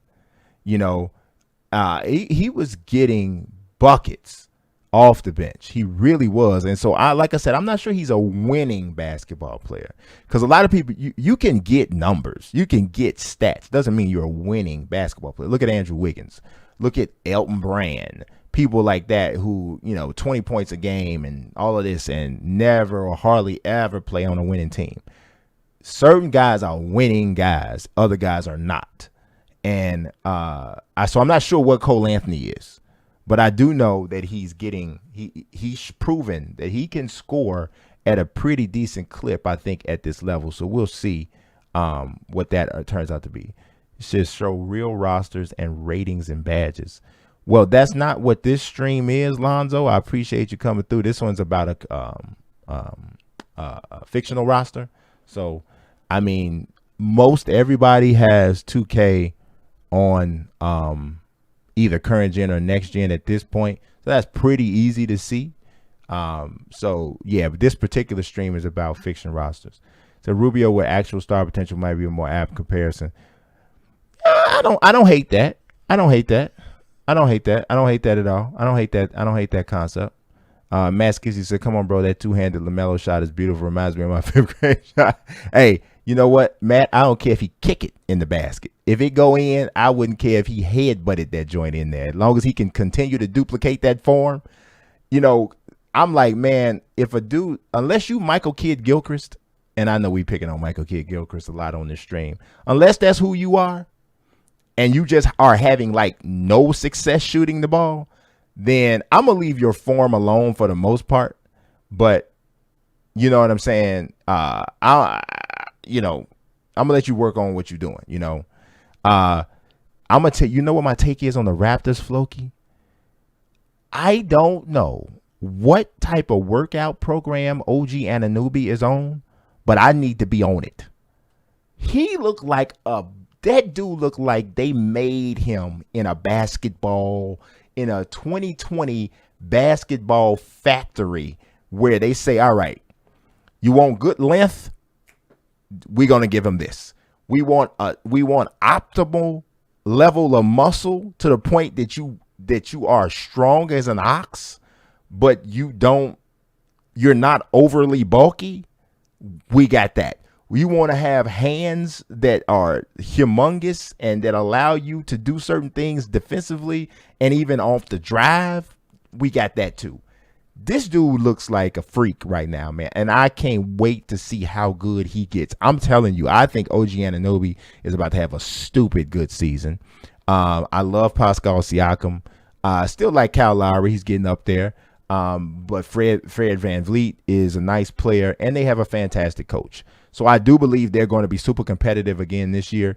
How good OG Anunoby can get, to me, tells me if they are a serious, real contender in the Eastern Conference. Because I don't think they have enough if it's just, oh, here's what happened from last year, same team, pretty much the same kind of a group. I don't think that's enough. I do think they're going to miss Serge Ibaka for sure, but I want to see what OG got, because OG is, you're right, we can build it. We have the technology. I really want to see, Yeah, Kawhi Leonard was a bad shooter at San Diego State. He was for sure. But Kawhi Leonard's form wasn't so out of whack that he had to be like completely retaught to shoot. And I think that's one of the biggest things. When you have to reteach a guy to shoot, the psychological impact that has on you as a player, I've never played at a super, super high level of basketball, some competitive stuff here and there with, like in high school and stuff like that, not anywhere near like the level of NBA guys or guys who are just close to getting to the NBA, right? But just think about if you play regularly, right? Imagine your jump shot is really pretty natural to everybody, no matter how ugly it is. If you sat wherever you're sitting right now and just start motioning like you're going to shoot a basketball, or shoot a jump shot, you pretty much do the same type of thing every single time. It's to the point where it's almost like second nature. And if you're 19, 20 years old and you were good enough at the game to be the number 2 pick overall, shooting the way you've always been shooting, and then suddenly that's just so not good enough that it's one of the biggest reasons why people are telling you that you're failing and that you are bust, and now you got to change it because it's true. Psychologically, man, that's a pretty big impact on a guy. And he just can't get it, man. Like one year he actually didn't shoot that bad from a percentage standpoint. I looked this up not long ago, and I remember looking at it, and I was actually surprised that his 3-point shooting even was as high as it had gotten. But he didn't shoot a lot of them, right? So in 2015, well, can't even count that year because he only played 7 games. But in 2018-19, he shot 34% from 3. Now, let's take this with an absolute grain of salt. He only shot 47 threes that year, right? But he made 16 of them, which is not anything that should tell you he should be getting an invite to the 3-point shootout. But it tells you that there is at least enough there from a success standpoint to say, keep working, keep shooting the ball. Maybe we'll be able to sustain that over the time, and you're a 34%, 33%, maybe 30, even 32% 3-point shooter. If you look at the kind of athlete that he is, the type of defender that he can be, even the type of rebounder that he is at his size. He's a pretty good rebounder for his size. If you look at all that, you say, well, okay, we can probably do something with that. He's not going to be, Brandon Roy or anybody, but we might be able to do something with that. But it just trended poorly from there. The next year, last year he shot 25% from three. He only took 20 shots. One of the biggest problems with Michael Kidd-Gilchrist is staying healthy, though. He misses a lot of games because of injury. So he said if he could rub point, he'd be Ben Simmons. Right, exactly. He misses a lot of games because of injury, and that makes a big difference. He said we can tell him to face his hand toward the basket, not towards his own. Right? I think he has some sort of what's going on, Marcus? Appreciate you, man. I think he has some sort of arm injury that happened when he was a kid or something. Maybe I heard that, or maybe that might have been Corey Brewer. One of them guys with a real ugly form had an arm injury when they were a kid, and so it messed with the way they shot. It might have been both of them, but I know it was Corey Brewer for sure. And I thought it might have been Kidd-Gilchrist, but it is what it is. Like I said, I tried to change mine in my 20s, and it was great when I was by myself shooting. But in a game, I naturally went exactly. So Jam that's exactly what I'm saying. You send up right my career series. I bet you somebody did that. But that's exactly what I'm saying. It's like in a game when you're trying to win and somebody's guarding you to try to remember. And I know he's a professional. That's his job to remember and do things, make these kinds of adjustments, right? But you almost like you're fighting yourself. You're almost like you're fighting yourself when you're trying to do that. So, and it hasn't worked out for him.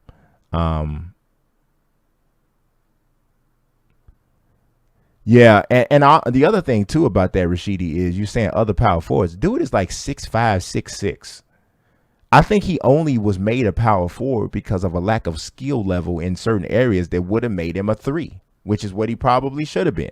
Yeah, he's a physically strong dude, 235 pounds or whatever, but he's got no business. He's a power forward because of a lack of skill. So, hey, man, I appreciate you as well, Marcus. Man, I appreciate you coming through. Let's see. Do you think someone like Tyrese Halliburton has a wonky enough slot that it needs to be reworked? I don't think he has a wonky enough slot if he can continually make it and he can get it off. My problem, my only concern about Halliburton is that he has a slow bring up and a slow gather into the shot. But if he makes it and he gets it off and he gets adept at creating the space that he needs to create off the dribble, then I think he's there. Tyrese Halliburton, in my opinion, is like a little bit more athletic Malcolm Brogdon. That's kind of the way I saw him. I really liked Halliburton a lot. He's very thin though, and so I worry about him staying healthy. But I like his game. But that jump shot does have a really odd form, and I want to see consistently if he can get that off the dribble. If he can't get it off the dribble, then he's a spot up guy, which doesn't kill his career, but it does limit what he can be overall as a point guard. His career certainly isn't over. PJ Tucker came back to the league around the same age. Yeah, could be. He could do it. Yeah, I mean, and he'd have to play a role like PJ Tucker, but the big difference between PJ Tucker and Michael Kidd-Gilchrist is PJ Tucker can shoot and MKG can't. So he'd have to literally go and become a near 40% spot up 3-point shooter. I don't know what PJ Tucker is or has been from 3, but I know that it's enough. He makes enough of them for it to be a viable part of his game. See, last year he made how many? What was the percentage of threes he made? Last year he made 36%, which was down on 4 attempts, which was down from just under 38% the year before that. It's 37% the year before that. It was 40% the year before that. Yeah, Michael Kidd-Gilchrist got a long way to go before he get to that point. And the other thing about Tucker is that Tucker has missed exactly one game since 2015-16. Missed one game. He's played in every game but one since then. So, no, I'm sorry. No, one. No, I'm right. One game. He missed one game. And then in 14-15, the year prior to that, he missed 4 games. The year before that, he missed 1 game. And the year before that, he missed 3 games. And then those 5 years prior to that, he was playing overseas in Israel, the Ukraine, Greece, Italy, and Germany. So he's doing 2 things that Michael Kidd Gilchrist has had trouble doing, which is staying healthy and hitting threes. So yeah, that's 2 pretty big hills to climb for MKG. I'm rooting for him though. I always liked him coming out of Kentucky. I liked him a lot. I knew that draft was hot trash, but I liked him. And so it probably was. It probably was. Dude plays. He's out there. Artel Peel is a straight up slasher for me. He does have a B3. It's very difficult for me to make him with him. Barnaby O'Sullivan's a humongous dude. I got him 7'1", 255, which should not be this big. I have no idea why this dude looks like the Big Show. He looks like Kenny Omega and the Big Show had a baby. That's what it looks like. And he is huge. And he's 255. So I don't know why he's that big, but he's that big. So I just left it. But he's an okay player, pretty good player. Cleo Rivers is one of my favorite players to control that I created. He has Donovan Mitchell as the DNA 6'3", 205. He didn't lose much that Donovan had. Got an A3 though, which I think is a little bit better than what it's an 83. It's probably about the same. So yeah, I really like playing with him. Herb Rawlings, Casey Quinn's a little bitty fellow. Eddie Nixon is like the best 3-point shooter in the whole thing. Eddie Nixon is Hubert Davis DNA. So the 3 is on fire and really good shot motion too. So it's pretty good. Hasheem Preston's one of the worst players we made. He's terrible. He's only 70. He's a 79, but it's whatever. Davi Tianicius Jr. made him. He has Marcus Smart. Yeah, you know what, Matt? I try not to say that out loud because he has so many fans, but I do not like Kenny Omega. I think he is trash. I like he's good in the ring. He's good in the ring. He's good. I know plenty of guys that I think are as good or better, but his whole shtick on the mic, I think he is trash. But people fall all over themselves like this dude is Randy Savage or somebody on the mic, and he is so not. He is so not. Like, I think he is literally one of, if not the most overrated wrestler in the world today. Like, people give this dude credit. Like, he got this character that is just unflapped, just the greatest character ever. And it ain't. He ain't that dope. He is not. So I'm glad somebody else said it. Because it's not just me. It's not just me. He did boy some trash. Judah Whitaker Judah Whitaker is hilarious, right? So you see he's got an A+3, and he's a 3-point specialist.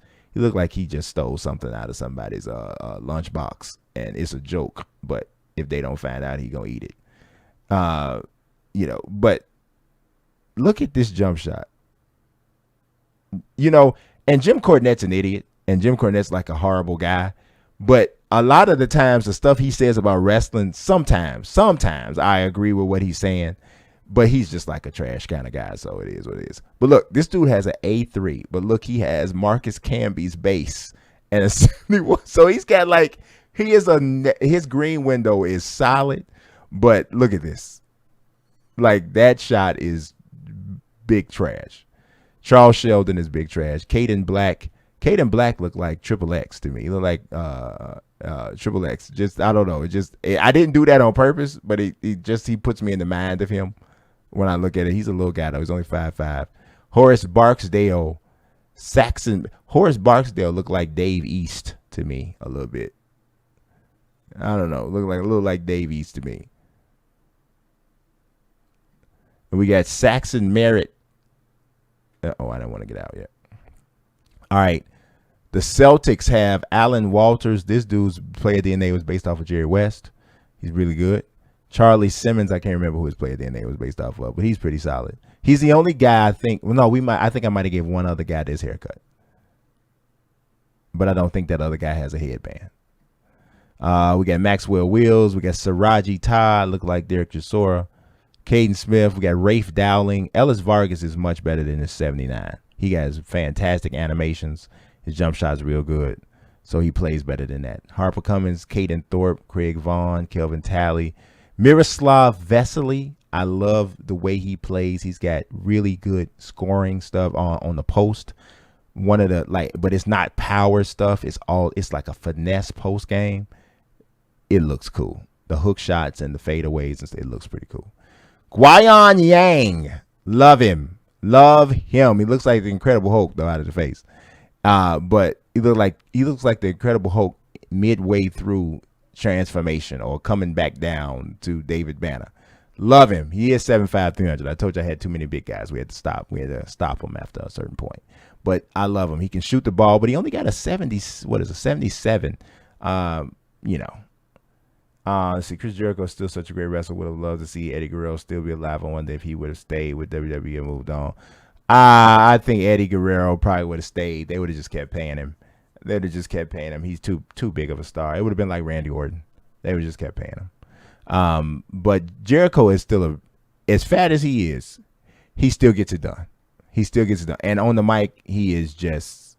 Did I say David Banner or Bruce Banner? I think I meant Bruce. I meant to say Bruce Banner. But he still gets it done. Fat as he is. And if you need anybody to put somebody over, man, this dude, he puts everybody over so perfectly.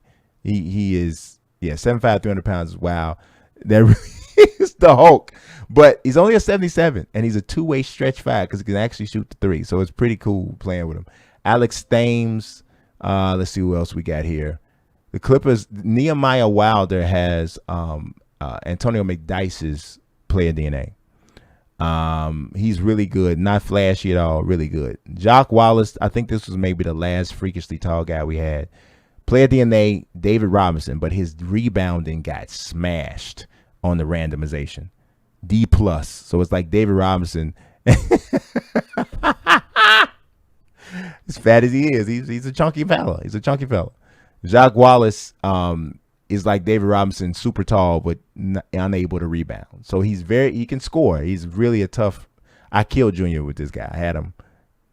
Oh, Jericho's theme music is always dope. Everywhere he ever goes, his theme music is crazy dope. Darius Warren has Dwayne Wade's player DNA, but he cannot shoot the mid range. 6'8" though, but his mid range is bad. It's really funny playing with him too because he can get to the basket, but he needs to get all the way there, or he needs to shoot three. This is my favorite player to play with. I'm telling you, Deontay Wynn. He has Ja Morant's player DNA, but he is 6'5", 230. His strength rating is like an 86. He dunks like Ja, shoots the three probably as good, if not better. 38 badges. He that dude. I love it. Only at 88, but he is my favorite player to control. So me and Junior both can't wait for the fantasy draft to go on because we both want to get Deontay Wynn on our team. Larry Kemp is a nice little center there. Jay Wolf's face was patterned after Albert Pujols. Junior did a good job. Made him almost look like Albert Pujols. Shermonte Bain, Hiram Richards, Dalton Lyons is somebody's math teacher. Bo Mercer, Jonathan McNamara, Chris Pitts, Justin Dabanovic. Do you like those new guys doing that rap on SCU and the Bucks? I enjoyed it. Honestly, man, some of AEW, I like some of their stuff. Other times I check out because sometimes I think they do matches just to see how violent they can make it, and it's like there's no real like booking in it. It's just like, okay, more violence, slam, and it's like I don't mind like a hardcore match or a crazy match or whatever if it makes sense. But sometimes they just the story is secondary to whatever all of the extra, like that Dean Ambrose Kenny Omega match from like last year. that was just egregiously violent for no reason at all. Like it was like I was like, okay, what's happening here though? Like what is really going on? Like are they like explain to me why they're even mad? This mad to be doing all of this. This don't even make no sense to me. So I don't know. I didn't like it that much. But the SCU rap, SCU is okay. My man, I don't like all of them. Some of them are like they need another gimmick, because it don't match SCU. But I didn't love the Attitude Era, Brendan. I didn't love it as much as other people did. I thought it was a lot of just trying to be risque and nasty just for the sake of it. Some of it was dope, like Stone Cold was fantastic in it. The Rock was great in it. But some of that other stuff some of it was okay. Like I thought the Nation of Domination was great. Bret Hart just is Bret Hart. So some of it was okay, but some of it was like, like I don't need to see bra and panties matches no more. Bra and panties matches was exciting to me when I was 13 years old or whatever, 15 or whatever, even though I was probably older than that for Attitude Era. But that kind of stuff when you a kid and you little boy watch the TV go, ooh, she got on her bra and her panties. Like then that's okay. But now that would just get on my nerves. I'm like, okay, bro, what is going on? Yeah, I don't know, man. I don't know what it is, man, with them. I don't know what it is. Something about AEW is not connecting with me. Iman Corbett looks like Kevin Hart to me. Y'all tell me you don't like Kevin. Okay. No. He just looked like he just finna do a stand-up routine. But he can ball, though. His jump shot's kind of trash, but Aiden Andrews, we got Evan McGill. This is a bad dude. His jump shot is sweet. The form on it is dope. Junior made this nice little dope tattoo. I love the just design on this dude. He got a slick look to him. He got a slick look to him. Oh, hardcore matches was definitely good. Jordan Lee is he's our Blasian inclusion in our league. We're probably gonna have a couple of them. A couple of people with mixed heritage, but Jordan Lee is our first Blasian character. So he came through. He got a big Illmatic tattoo on his arm, though. He's one of the only dudes we kept and let him have a tattoo all the way down to his hand. But yeah, he wasn't ready. He wasn't ready. Keon Puckett is a rim protecting dude. He got a nose on him. I'm telling him, this boy here, he can smell a thought. Smell it.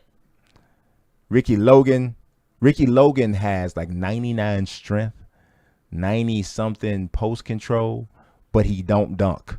So he look like you don't want no problems. Ricky Logan get a hold of you. He's 6'9", 270. You don't want these problems. I promise you don't want these problems. Yes, blatantly choreographed. I would 100% agree with you, Sir Jam. Luke Shaw, Habib Muhammad. The only person we let have this high of a high top fade. He blocked the ball with his nose. He'll smell a block. Rejection. That boy there, he get it out of there, won't he?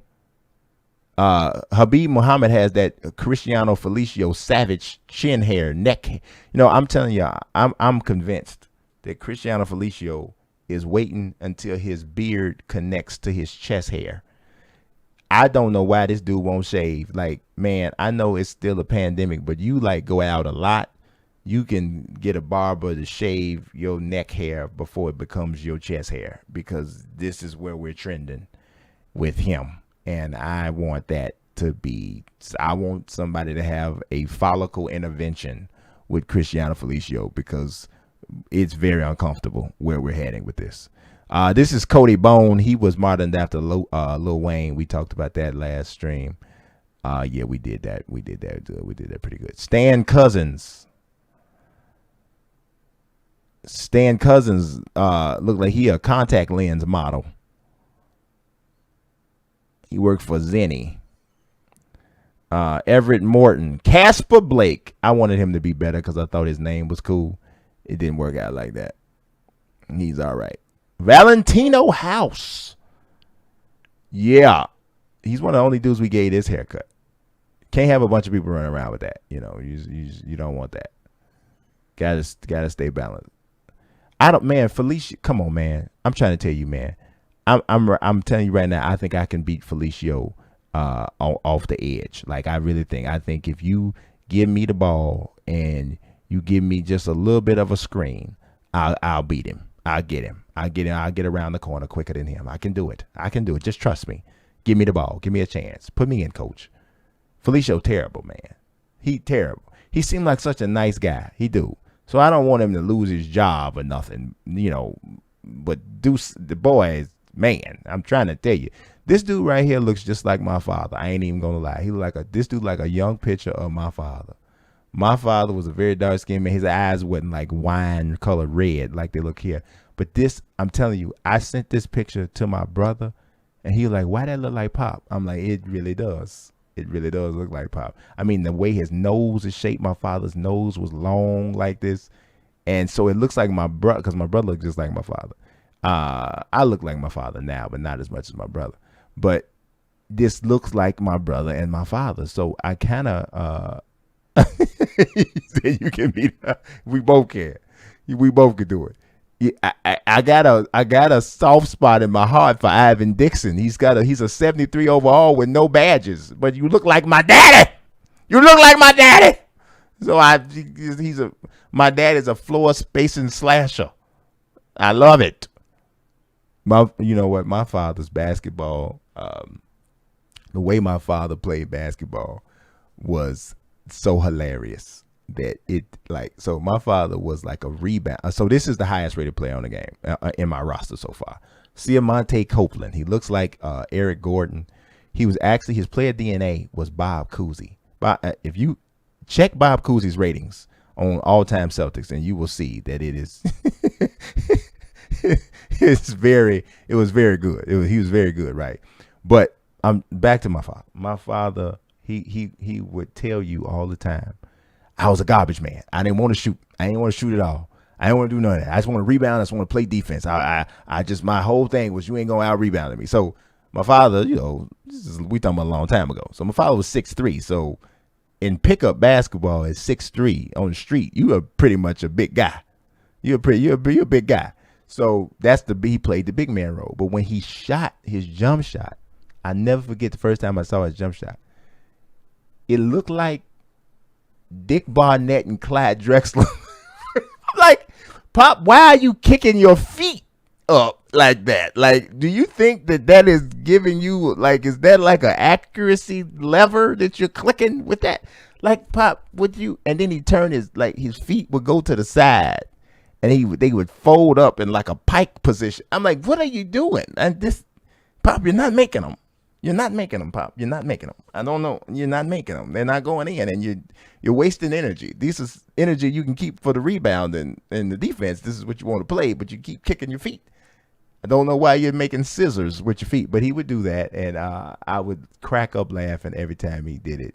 It was funny because he was a good athlete. He could run really fast and strong. His hands were huge, but I don't know whose base. 2K base he had, but whichever one he had, I don't want him to have it. I didn't want him to have it no more. But yeah, I lost my father 2017. I miss him every day. I would give anything to see that Dick Barnett jump shot. One more time, Dick Barnett for me, for sure. But yeah, Siamonte Copeland is the highest rated player we got on the game, 97 overall. He don't dunk though. That's the only thing. He do everything else but dunk. So, Maxie Adams, his player DNA is Larry Bird. Oh, Maxie Adams looked just like a black Roman Reigns to me. This is like Roman. But yeah, he is a shooter. He can play, ended up staying 6'9". Shot go crazy. Michael Cooley is a killer coming off the bench. For sure. I can't even remember who he patterned after, but I thought this haircut was dope. Like, he the only dude we gave this with the braided top into the fade with the graphics. Hey, I'm trying to say, if I had some hair, we might rock this. Look like he got a biker's helmet on, but it's built into his head. He got what up, Madden Gamer? What up, Madden Gamer? This my man got a built-in braided bike helmet, but he's good though. He can play. Brandon Talbot got Jerry Stackhouse's player DNA. Head of the tape. Woo! Has Roman not found himself on the mic though? Come on with it, man. When he cut that promo talking to Kevin Owens' family while he was beating him up, exhibiting outstanding breath control to still be able to convey his point, he's getting good, y'all. Now, the key is when we come out,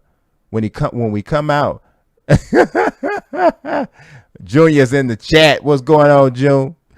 When he comes out of the pandemic, can he continue to do the same good work on the mic? Because when people are back in arenas, and you know Vince gonna try to get people back in the arenas like tomorrow if he can. I'm good, bro. I appreciate you coming through, man, for sure. He said a light-skinned Shep from above the rim. Yes.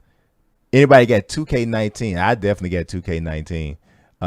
Now, don't ask nobody if they got 2K20. That you gonna make somebody mad if you do that. Oh, he definitely is great as a heel.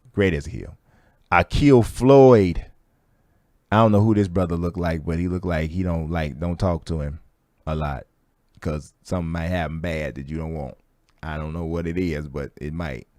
He look like a weird Doberman Pinscher. Man, you want me to take food off the table? Man, it was awesome. Igor Dreesen.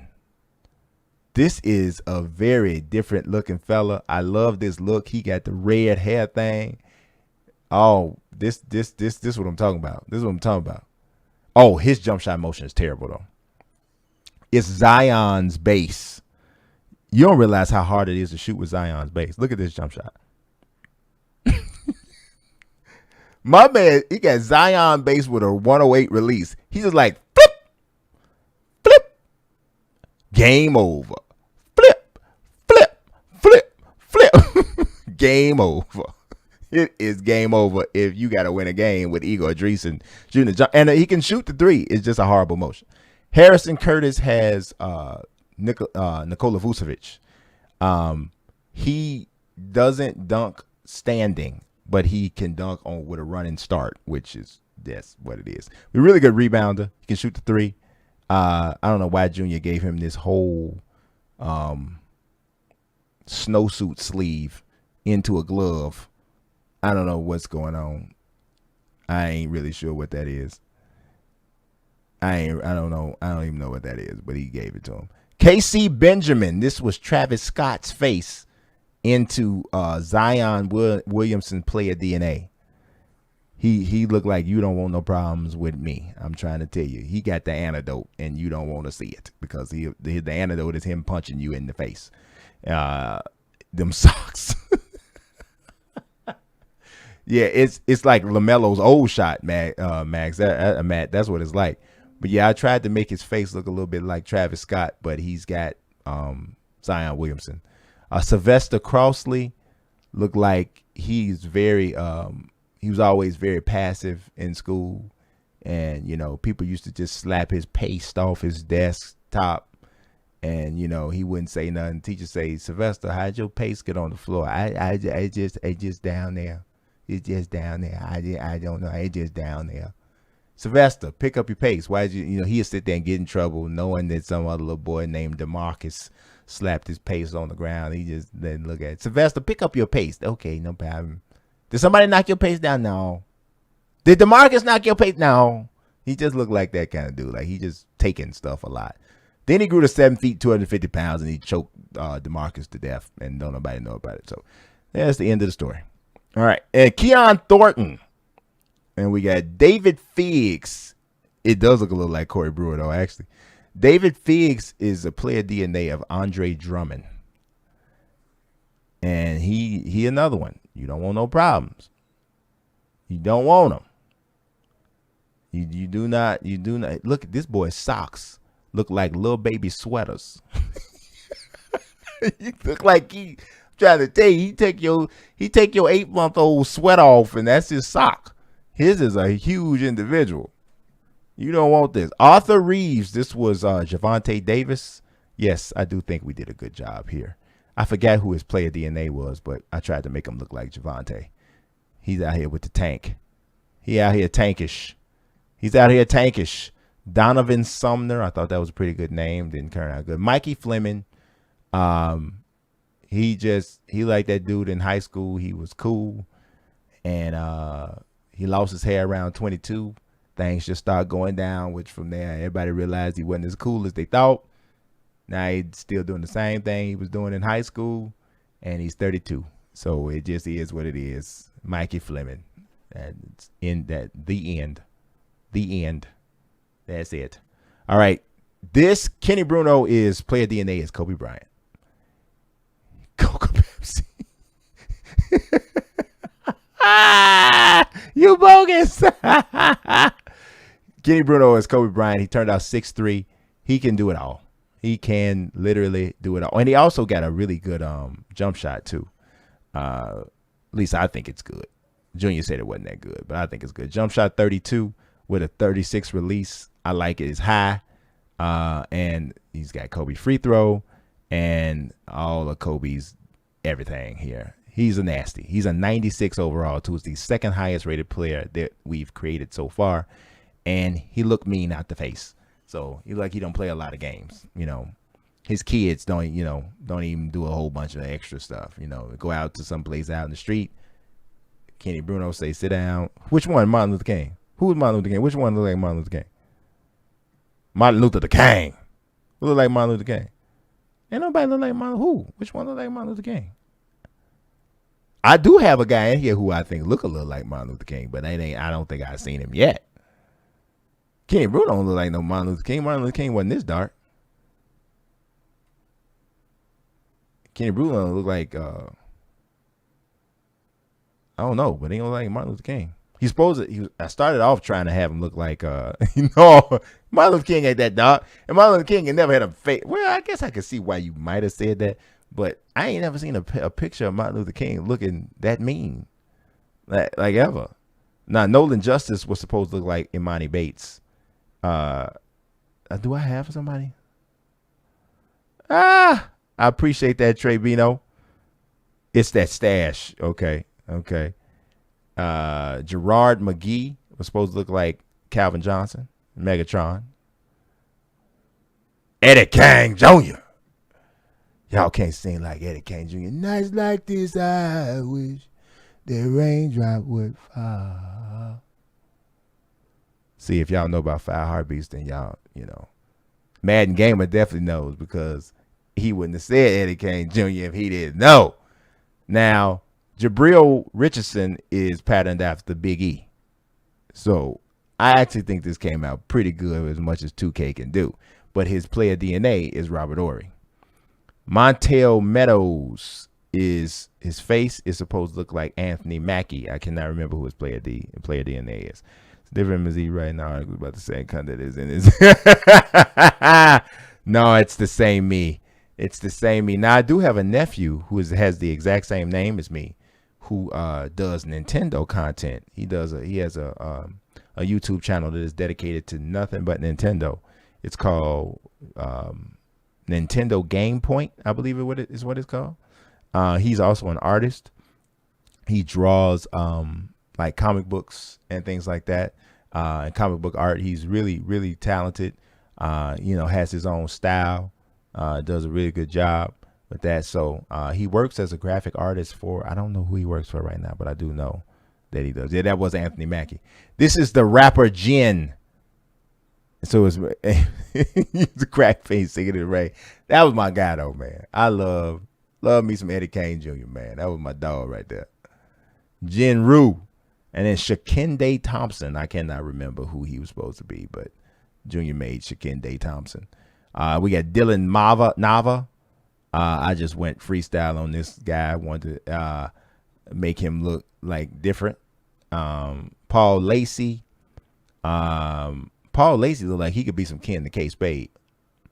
Don't he? A little bit. No, maybe not. A little bit. I appreciate you, Matt, for sure. I know you got my back.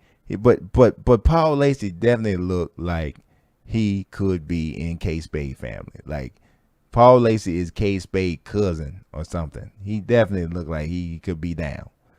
Harvey Mahoney looked like he drive a van, and you got to watch him because you never know. You never know what happens.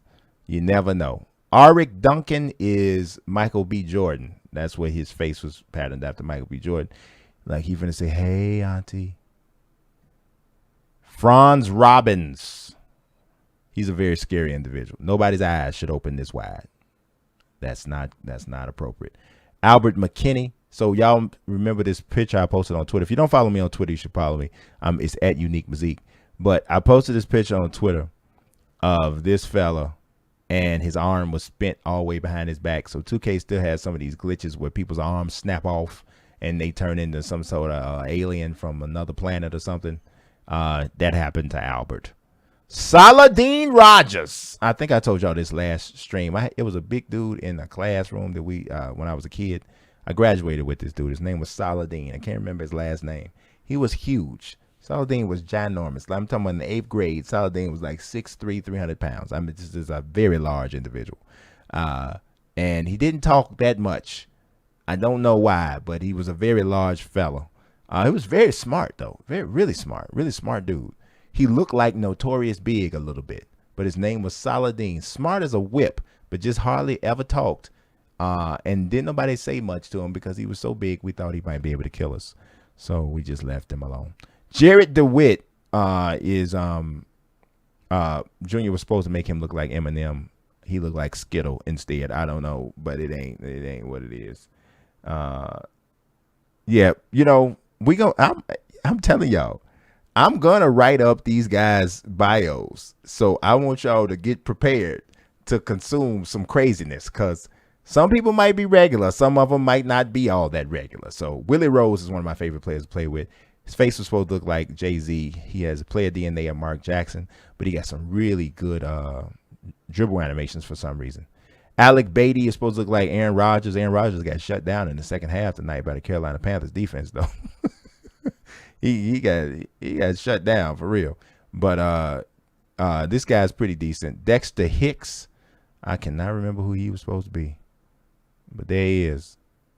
Got that little scant little hair on his face. Yeah, he do like a professor. Amir Rowland was Ricky Henderson. He had Kyrie Irving player DNA. Somebody asked me to see Kyrie Irving's dribble moves. I'm going to see if I can get that in there. But he ended up losing a lot of stuff, so he's not quite like Kyrie Irving.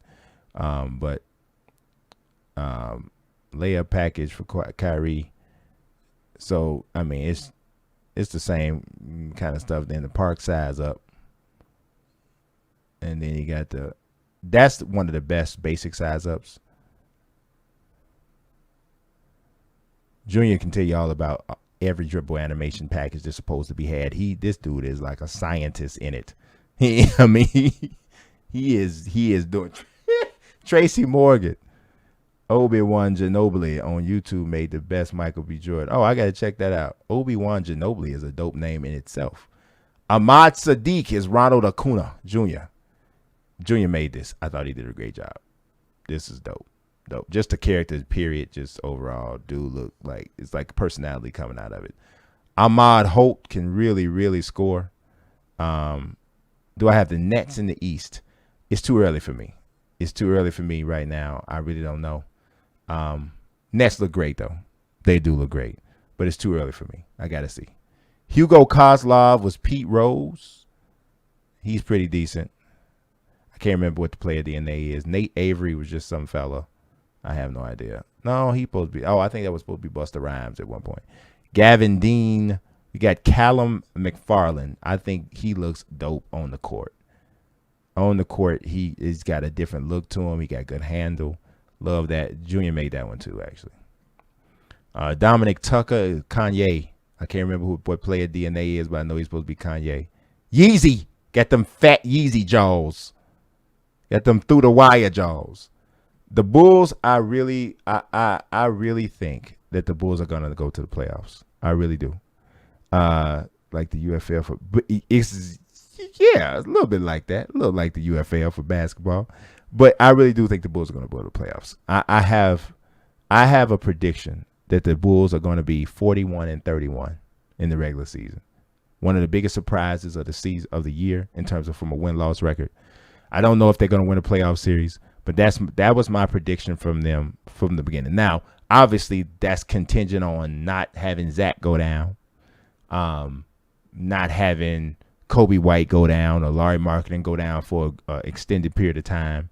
And Larry Markkinen has to play the way he played last night against the Thunder in the second preseason game against them. I thought he played really well. Very aggressive, attacking the basket. He still got to play stronger. Larry Markkinen played like the softest piece of tissue you ever going to find in anybody's doggone bathroom. But sometimes he plays that way. He has other time periods where he attacks. Sometimes it's not so much. Archie Bray looked like he got some problems. All right. Makai Rod, how do you feel about the last 2K patch? I felt like the last 2K patch is incomplete, is what I feel like. I feel like it fixed a lot of good stuff, but it left a lot of problems still with MyNBA, which is my favorite mode. I left some stuff out on my team, which is probably my least favorite mode, but it left some stuff out. I think that the city is in a good place right now. Honestly, I think the city's in a good place. There's not a lot of major issues there. I think Play Now Online still, it would be nice if they recorded a win-loss when it happens. That would be cute. That'd be pretty sexy, but it doesn't happen. So like I said, it's incomplete in my opinion. Zach hasn't been playing like that though, Matt. To be honest, man, Zach has not been playing like that at all, man. Zach has been very efficient as a scorer throughout the preseason, all 4 games essentially. Really definitive and quick with everything that he does. Giving the ball up, taking some time periods where he creates for Kobe White or Zach. Laurie. I really could not have been more. And on the defensive end, man, he is giving real effort. I really could not have been more pleased with the preseason that Zach had. And I think him getting rid of some of those bad habits is because he likes the coach. And when you got a star player that buys into the coach, I think that's a big deal. And I think that's when you see people at their best. Makai Rogers he had Tracy McGrady's player DNA, but his ball handling went way down. So he's still really good, but just not that good. Marley Huff is a good player. I think he had player DNA of Rod Strickland. Then we got Raekwon Lindsey. Raekwon Lindsey is short. You don't want no problem. I just want you to know this is Greg Oden's little brother. He not playing with you. But he got Sean Kemp's player DNA, and he's 6'5", 250. He could do every dunk you want to see, and he does them all with ferocity. You don't want this problem.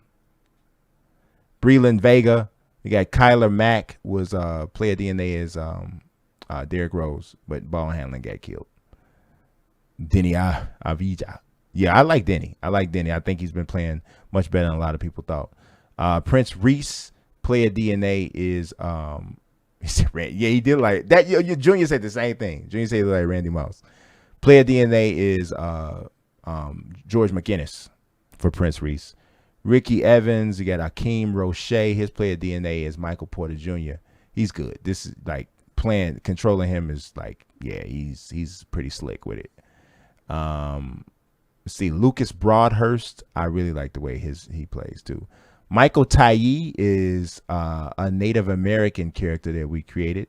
Tyee is of Navajo descent, if I remember correctly, based off of the little research that I did. So it was fun creating him. Tried to make him look like Jim Thorpe. Armando Redmond. I can't remember who we tried to make him look like, but he looked like Reggie Jackson. Carlos Chaney. We got Felipe Navarro. We got Eaton Fitzpatrick. Eaton Fitzpatrick looked like an informant. That's what he looked like to me.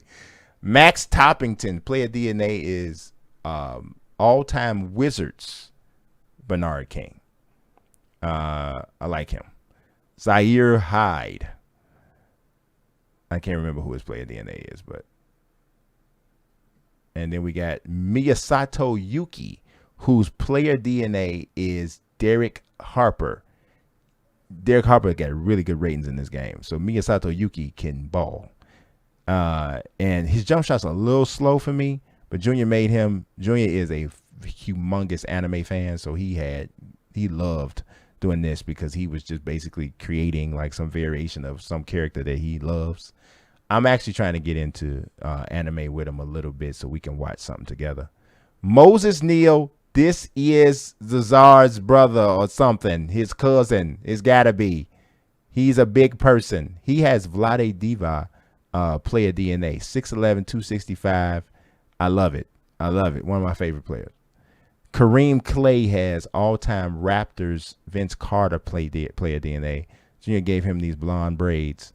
He's 6'3", 200 pounds. Not as big as Vince, but he has the full dunk package. But he didn't get a lot of badges, so that kind of hurt. Randy Martinez, Dante DiVincenzo's player DNA. I was just trying to make somebody look like anybody. Christopher Maxwell, I can't remember. Christopher Maxwell looked like he is related to Nelson Blake. He just looked like he is related to Nelson in some type of way. Nelson ain't heard about it yet, but this dude is related to him in some type of way, minus the uncontrollable neck hair. But he could be. Christopher Maxwell might be related to Nelson. You just never know. Victor Curran eyes are very far apart. So, yeah, he's a different looking fella. I don't know what all went on, but something happened. Bilal Wyatt is who you just saw me create. I actually did mean to create more than one guy, but I knew this might happen once I started talking. Bilal Wyatt looked like a lighter skinned Carlton a little bit. And we got Freddie Cunningham. Now look at what's going on, Matt. What's happening? You know, I think you said that the last time you got me with the same thing. Now, this fella, Freddie Cunningham, I don't know. Somebody set a little small fire on top of this man's head. They wanted to give him a reverse fade. And instead of doing it with clippers, they did it with a little bag of matches, a little bag of lit matches. And they just sat him on his head and let it just set the little top of the man's head on fire. It looked like Dion Waiters had an accident in a barber's chair or something. That's what it looks like here. Is a little fire on the head. So he's a fiery individual. Literally and figuratively, he is. But he got a little burn on top of his head. Merlin Banner. I don't trust Merlin. Something about him make me feel like you can't trust him. I would advise y'all not to trust Merlin. You know, everybody got somebody in the family. Your mom and them told you don't trust him. Merlin is that dude in his family. Don't give Merlin no money. I done told you now. Do not give Merlin any money. Right, what happening, family? This big czar in the building. Sim Nation number 159. What's going on, Matt Skizzy? I see you in the chat. Sir Jam 34. What's happening, family? Trey Bino in the chat. Ha ha ha. Y'all don't tell us I'm impersonating him. Y'all don't tell him. Miles Gardner. This brother don't have no neck. It left in the middle of something was going on. Miles Gardner looked like Killer Mike. He looked like Killer Mike with a crazy haircut. Don't he look like he finna give an impassioned speech to Atlanta to tell him to stop looting? They just look like he finna do it. Killer Mike. Then we got DeMarcus Maddox. I think this might be our last guy. Yeah, DeMarcus Maddox looked like he intelligent, but he tried to hide it under all that hair. Just don't want nobody to see him. Jan Schmidt. He's terrible. He is really terrible. Yeah, shout out to Big Mama, my producer of everything, Sim Nation.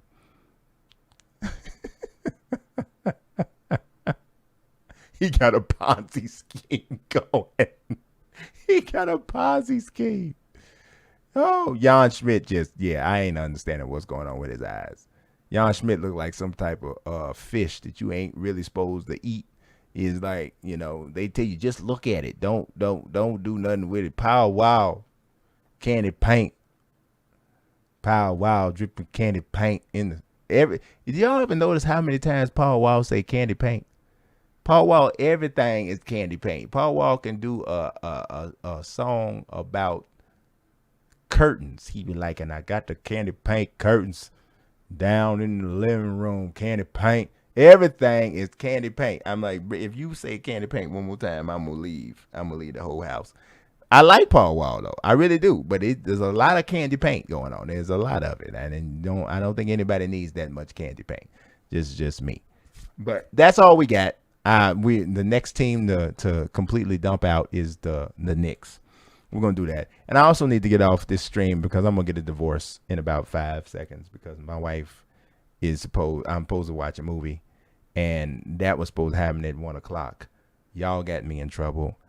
I just want somebody to offer me a room in case I have to leave this one because I'm not allowed to stay anymore. So, with that being said, I am going to go. I appreciate everybody who has come through and helped to get me to divorce court. God bless you. And y'all make sure y'all stay out of divorce court yourselves.